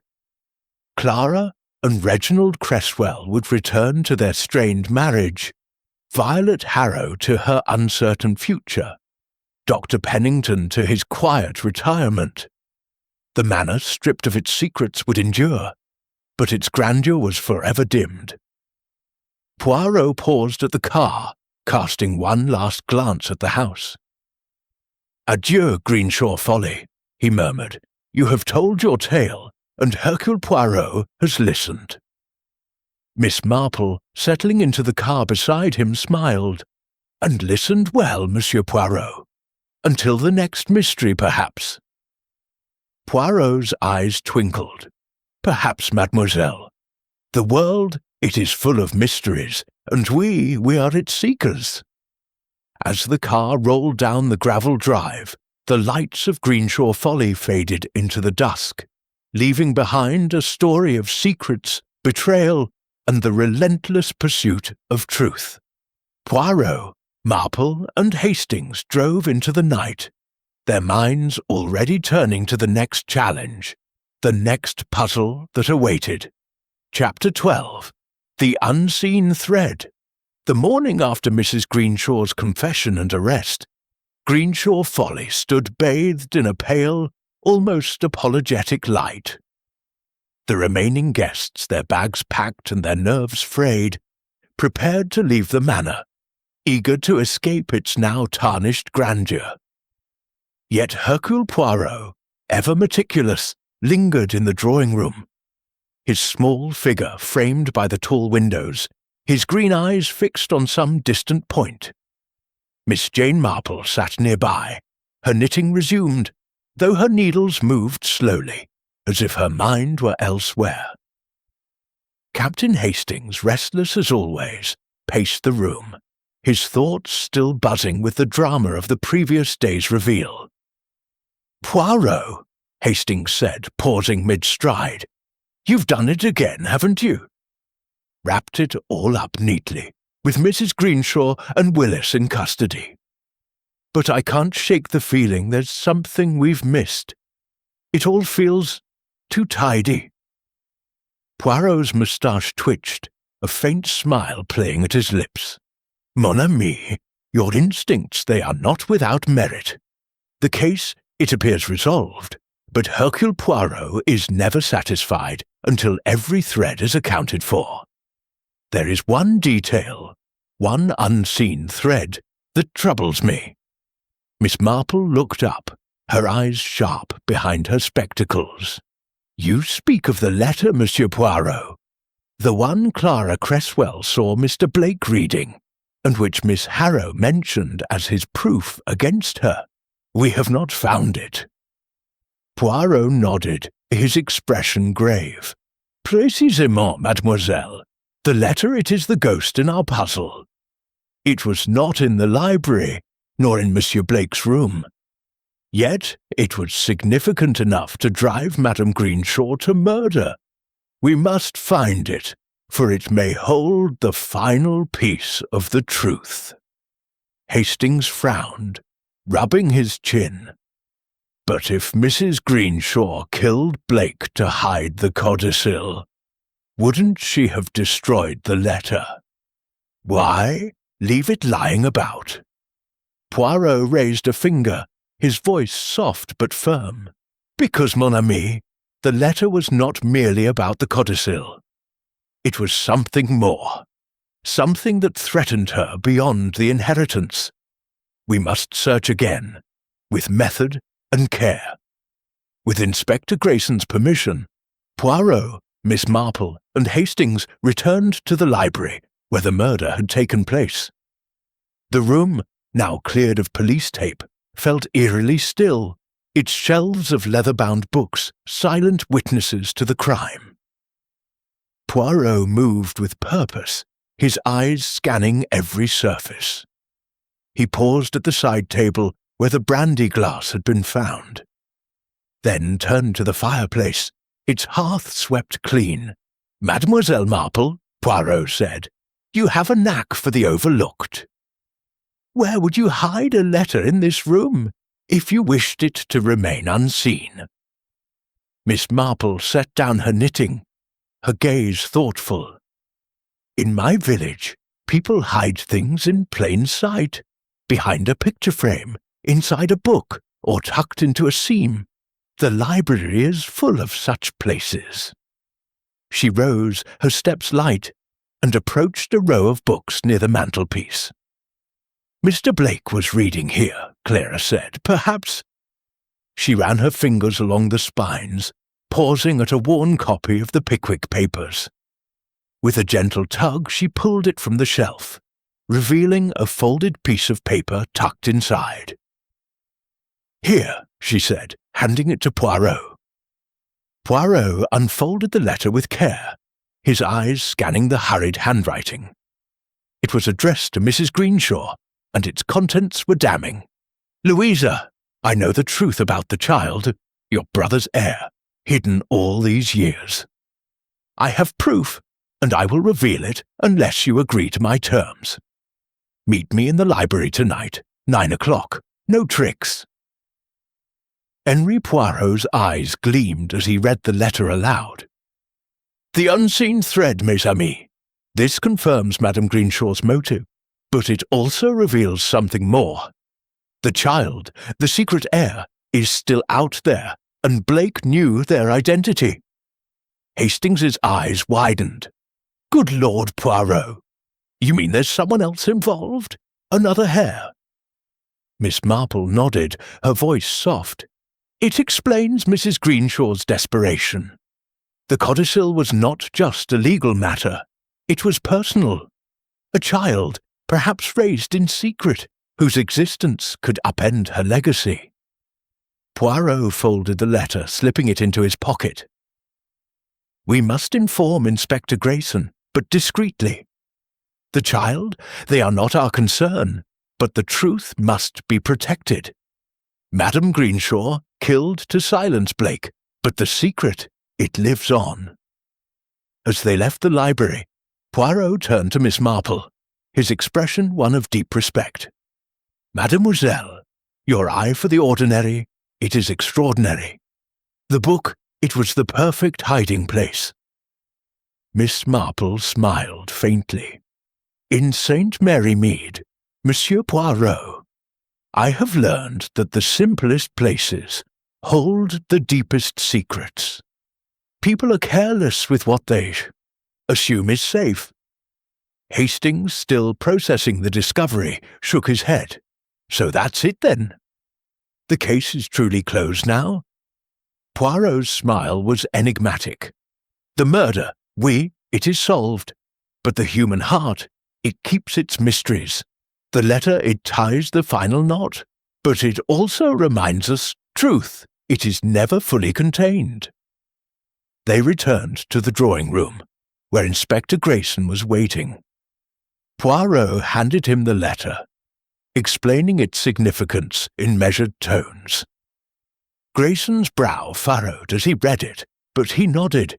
"This seals it," he said. "Mrs. Greenshaw's motive is clear now. I'll see this gets to the proper authorities, but the matter of the heir, that's beyond my jurisdiction." As the guests began to depart, their farewells subdued, Poirot, Miss Marple, and Hastings prepared to leave Greenshaw Folly. The manor, stripped of its secrets, stood as a monument to human frailty, its grandeur forever altered by the stain of murder. Poirot paused at the door, casting a final glance at the house. "The unseen thread, it is always there," he murmured. "We find it, we follow it, and we learn. But the heart, it weaves new threads always." Miss Marple nodded, her eyes bright. "And yet, Monsieur Poirot, there is comfort in knowing we can follow those threads, however tangled they may be." With that, they stepped into the waiting car, the gravel crunching beneath their feet as Greenshaw Folly faded into the distance. The case was closed, but the echoes of its truths lingered, a reminder of the delicate balance between order and chaos, light and shadow. Chapter 13. The Echoes of Truth. The departure from Greenshaw Folly was marked by a quiet solemnity, as if the manor itself mourned the unravelling of its secrets. The guests had dispersed, their lives forever altered by the shadow of murder. Clara and Reginald Cresswell left for London, their marriage strained but intact. Violet Harrow returned to her uncertain future, her past with Henry Blake now a fading scar. Dr. Arthur Pennington retreated to his quiet retirement, his joviality dimmed. Hercule Poirot, Miss Jane Marple, and Captain Hastings, however, lingered in the nearby village of St. Mary Mead, where Miss Marple had invited them for tea at her cottage before their return to London. The cottage, with its rose-covered trellis and neat parlour, was a stark contrast to the grandeur of Greenshaw Folly. As they sat around a small table, the scent of lavender and freshly baked scones filling the air, Poirot sipped his tisane with his usual precision, his green eyes thoughtful. Miss Marple, pouring tea with a steady hand, seemed at ease in her familiar surroundings, though her sharp mind was still turning over the case.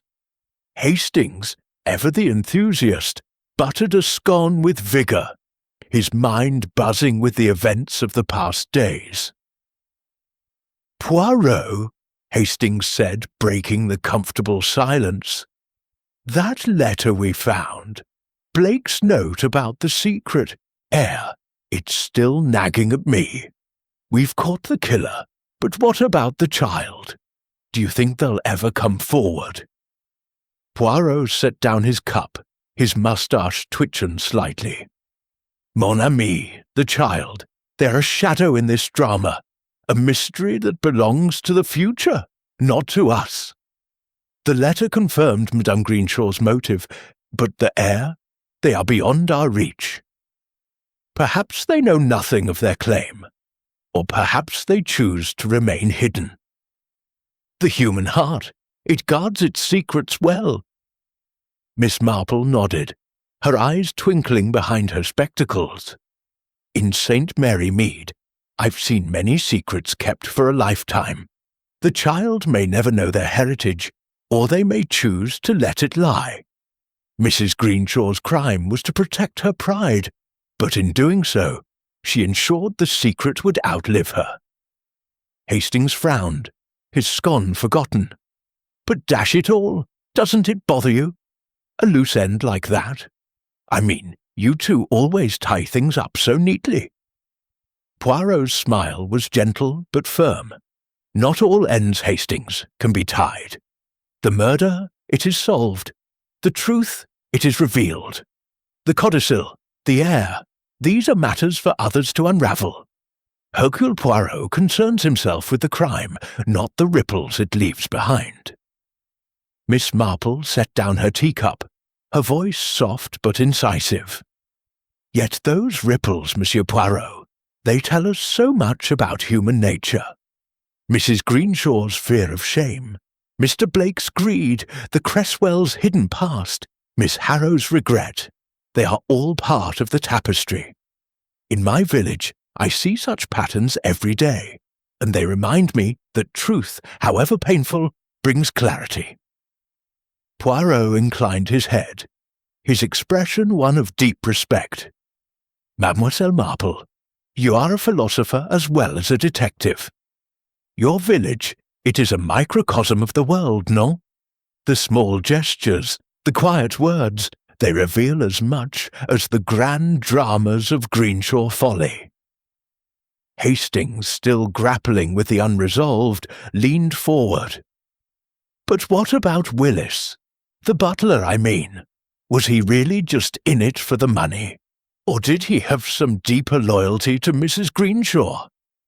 Poirot's eyes gleamed. Monsieur Willis, he was a tool, but a willing one. His loyalty was to the promise of reward, not to Madame Greenshaw herself. He was a man of opportunity, hired through an agency, yes, but chosen by her for his discretion and his greed. His hesitation during our reenactment, his too perfect alibi for her, these were the cracks in his facade. Miss Marple nodded, her knitting needles resuming their gentle rhythm. And yet, Monsieur Poirot, I wonder if there was more to him. In my experience, even the most mercenary of men have their own secrets. Perhaps he too had a stake in the Greenshaw fortune, a distant connection, a hidden grudge. Poirot's moustache twitched with amusement. You see far, mademoiselle. It is possible, but without evidence, it remains speculation. The little grey cells, they demand proof, not conjecture. The conversation turned to lighter matters as the tea grew cold. Miss Marple shared tales of St. Mary Mead, her stories of village intrigues drawing chuckles from Hastings and nods of appreciation from Poirot. Yet beneath the warmth of the moment, both detectives felt the weight of the case lingering, a reminder of the fragility of human trust and the cost of hidden truths. As they prepared to leave, Poirot paused at the cottage door, adjusting his hat with his usual precision. Mademoiselle Marple, he said, his voice warm, it has been a pleasure to work with one so attuned to the subtleties of the heart. Your village, it is a treasure trove of wisdom. Miss Marple smiled, her eyes bright. And you, Monsieur Poirot, have shown me the power of order and method. Together, we have brought light to a dark place. Until the next mystery, perhaps. Poirot bowed, his moustache curling with a smile. Perhaps, mademoiselle. The world, it is never short of puzzles for those who seek the truth. Hastings, bundling into his coat, grinned. Well, I say it's time for a rest, until the next murder at least. Come on, Poirot. Let's get you back to London and a proper cup of coffee. Poirot shuddered delicately. Coffee, Hastings? Non, a tisane, s'il vous plaît. Let us leave the coffee to the less discerning. as they stepped into the crisp evening air. The lights of St. Mary Mead twinkled behind them, a quiet counterpoint to the grandeur of Greenshaw Folly. The case was closed, the truth laid bare, but the echoes of its revelations lingered, a testament to the enduring dance of human motives and the relentless pursuit of those who seek to understand them. Chapter 14. The Lingering Shadows.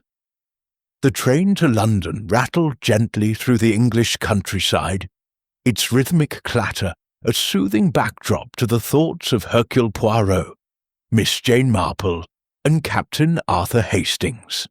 The trio sat in a first-class compartment, the soft glow of the carriage lamps casting their faces in warm light.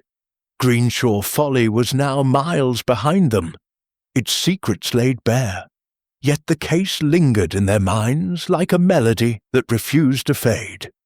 Poirot, impeccably dressed as always, gazed out the window, his green eyes reflective.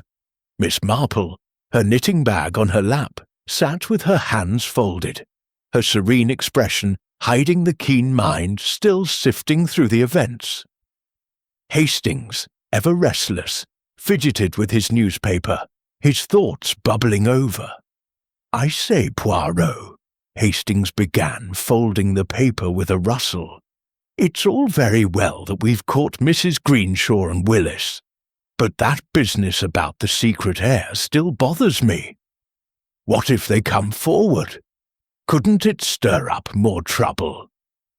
Poirot's moustache twitched, a faint smile playing at his lips.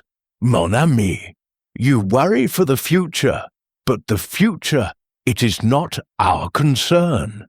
The crime, it is solved. The truth, it is revealed. The heir, if they exist, will choose their own path. Hercule Poirot does not chase shadows that have not yet formed." Miss Marple nodded, her voice soft but incisive. "Quite right, Monsieur Poirot. In St. Mary Mead, I've seen many secrets kept for generations. The heir may never know their claim, or they may choose silence to avoid the scandal Mrs. Greenshaw so feared. It is not for us to decide their fate." Hastings leaned forward, his brow furrowed. "But what about justice? If there's a rightful heir out there, shouldn't they get what's theirs? Mrs. Greenshaw killed to keep it from them." Poirot raised a finger, his tone gentle but firm.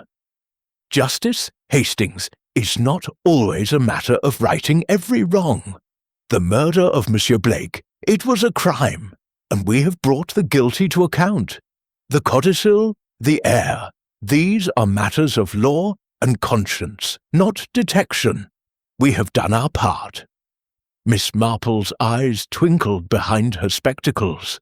"And yet, Captain Hastings, your concern speaks to a kind heart. In my village, I've known those who seek justice not for themselves, but for others. Perhaps the heir, if they exist, will find their own way to peace." The conversation paused as the train swayed around a bend, the countryside blurring past in shades of green and gold. Poirot adjusted his cufflinks, his mind turning over the case's finer details. "There is one aspect, mademoiselle," he said, addressing Miss Marple, "that I find most curious. The note signed V, meant to implicate Mademoiselle Harrow. It was a clumsy forgery, yet it served its purpose. Why do you think Madame Greenshaw chose such an obvious ploy?"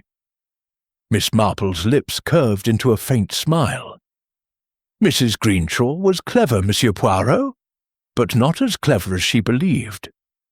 She knew of Miss Harrow's past with Mr. Blake, and saw an opportunity to divert suspicion.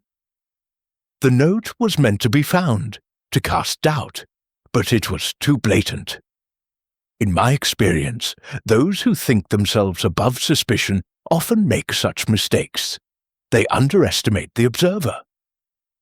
Poirot nodded, his expression one of deep appreciation. Précisément, mademoiselle. The arrogance of the criminal, it is their downfall. Madame Greenshaw believed her status. Her control of the household would shield her, but the little grey cells, they see through such facades. Hastings, still grappling with the case's complexities, shook his head. And what about Clara Cresswell's earring? Was it really just a coincidence that it was found in the library? Poirot's eyes gleamed. No, mon ami, not a coincidence, but a convenience. Madame Greenshaw knew Clara had been in the library that night, pleading with Blake. The earring, it was left where it fell, or perhaps placed to deepen the confusion. It was another thread in her tapestry of deception, meant to scatter our focus. Miss Marple's needles clicked softly as she resumed her knitting. It reminds me of a woman in St. Mary Mead, who once left a hairpin at the scene of a theft, hoping to implicate another. The truth, it always finds a way to surface, doesn't it? Poirot's smile was warm. Oui, mademoiselle. The truth, it is like a river. It may be diverted, but it will always find its course. As the train neared London, the trio fell into a companionable silence, each reflecting on the case in their own way. Poirot thought of the precision of his method, the satisfaction of unravelling a puzzle so carefully constructed. Miss Marple contemplated the parallels between Greenshaw Folly and her village, where human nature played out in quieter but no less dramatic ways. Hastings, ever the optimist, felt a surge of pride in his friend's brilliance, though he couldn't shake a lingering curiosity about the unseen heir. The train pulled into Paddington Station, the bustle of the platform, a sharp contrast to the quiet of St. Mary Mead. Poirot rose, adjusting his hat with his usual precision. "Mademoiselle Marple," he said, bowing slightly, "it has been a privilege to share this adventure with you. Your insight, it is a rare gift." Miss Marple smiled, her eyes bright. "And yours, Monsieur Poirot, is a mind that brings order to chaos. I shall think of you when next I sit in my garden, watching the world's small dramas unfold." Hastings grinned, hefting his suitcase. "Well, I'm just glad to be back in London. A good meal and a proper bed. That's what I need after all this." Poirot chuckled, his moustache curling. "A meal, oui, but a tisane, not coffee, Hastings. Let us leave the barbaric beverages to others."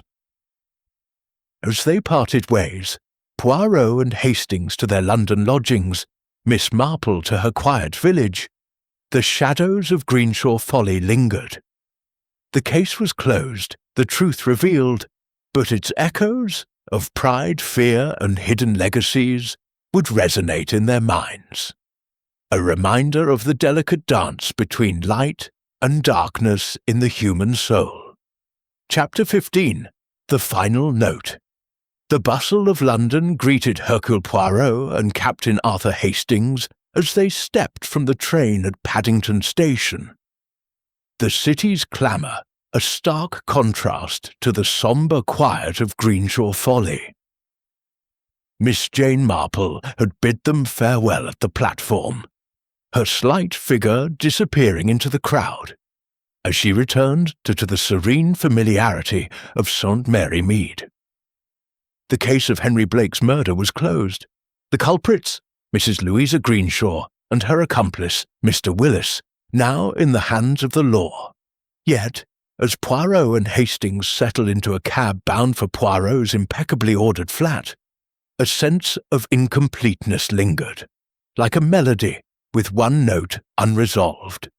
In the cab, Hastings leaned back, his hat tilted at a jaunty angle, though his brow was furrowed. "Poirot," he said, breaking the silence, "you've tied up the murder neatly, as always, but I can't help thinking about that secret air. It's like a Loose thread, isn't it? Suppose they turn up one day, stirring up trouble. Poirot, gazing out at the passing streets, adjusted his gloves with precision. Mon ami, you are like a dog with a bone, always worrying at the what-ifs. The air, if they exist, is a matter for solicitors, not detectives. Hercule Poirot has unmasked the killer, revealed the truth. Our task, it is complete. Hastings chuckled, undeterred. All the same, I'd love to know who they are. A hidden child, tucked away somewhere. It's the sort of thing that could spark a whole new drama.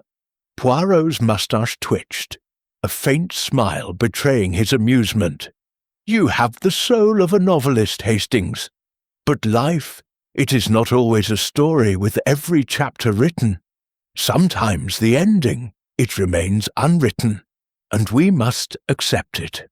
Back in St. Mary Mead, Miss Marple sat in her cosy parlour, the fire crackling softly as she resumed her knitting.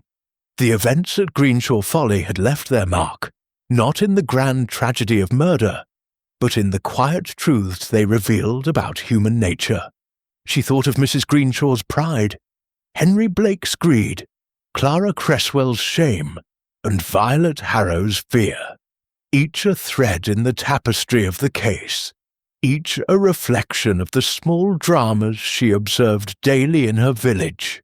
As she knitted, her mind drifted to the letter found in the Pickwick papers, the note that had sealed Mrs. Greenshaw's guilt.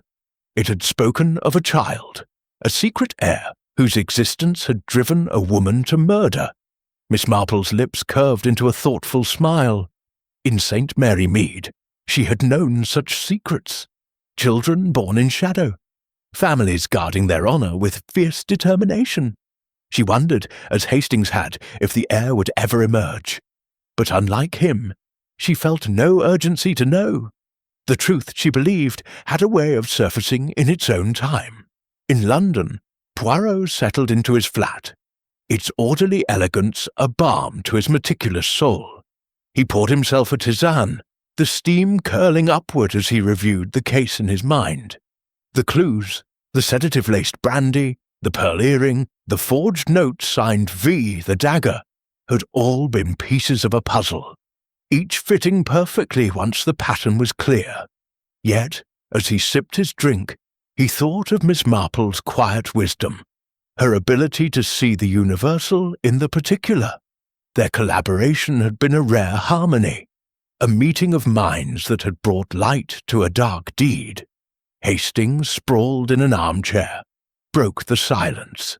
You know, Poirot, working with Miss Marple was quite something. She's not like you, with your charts and timetables, but she's got a way of seeing right through people. Makes me wonder how many mysteries she's solved in that little village of hers. Poirot's eyes gleamed with respect. Mademoiselle Marple, she is a treasure, Hastings. Her village, it is a microcosm of the world, where every glance, every word reveals a truth. She sees the heart, while I, Hercule Poirot, see the order. Together we're formidable, no? Hastings grinned. Formidable indeed. I'd wager no criminal could slip past the pair of you. Still, I'm glad to be back in civilization. Greenshaw Folly was a bit too gothic for my taste. Poirot chuckled, setting down his cup. Civilization, Hastings, it is merely a veneer. Beneath it, the same passions, greed, fear, pride, drive men and women to their deeds. The little grey cells, they must always be vigilant. In St. Mary Mead, Miss Marple put down her knitting and opened her desk drawer, retrieving a small notebook where she recorded her thoughts on the case. She wrote a final note, her handwriting neat and deliberate. The Greenshaw Folly affair reminds us that secrets, however deeply buried, have a way of rising to the surface. Mrs. Greenshaw sought to protect her legacy, but in doing so, she wove a web that ensnared her. Monsieur Poirot's method, so precise, so elegant, brought order to chaos. Yet it is the human heart that writes the story. In St. Mary Mead, I see such stories daily, and I am reminded, truth, like a garden, requires tending, but it will bloom in its own time. She closed the notebook, her eyes drifting to the window where the roses glowed in the twilight. Greenshaw Folly was far away, but its lessons lingered, a reminder of the delicate balance between light and shadow, truth and deception. In London, Poirot stood at his window, looking out at the city's lights. The case was closed, the truth revealed, but the final note, the unseen heir, the unwritten future, echoed in his mind. He smiled faintly, content in the knowledge that the little grey cells had prevailed once more. As night fell over London and St. Mary Mead, the world turned quietly on, its mysteries waiting for those with the patience and perception to unravel them. Poirot and Marple, each in their own way, stood ready, their minds ever alert to the next puzzle, the next truth to be uncovered.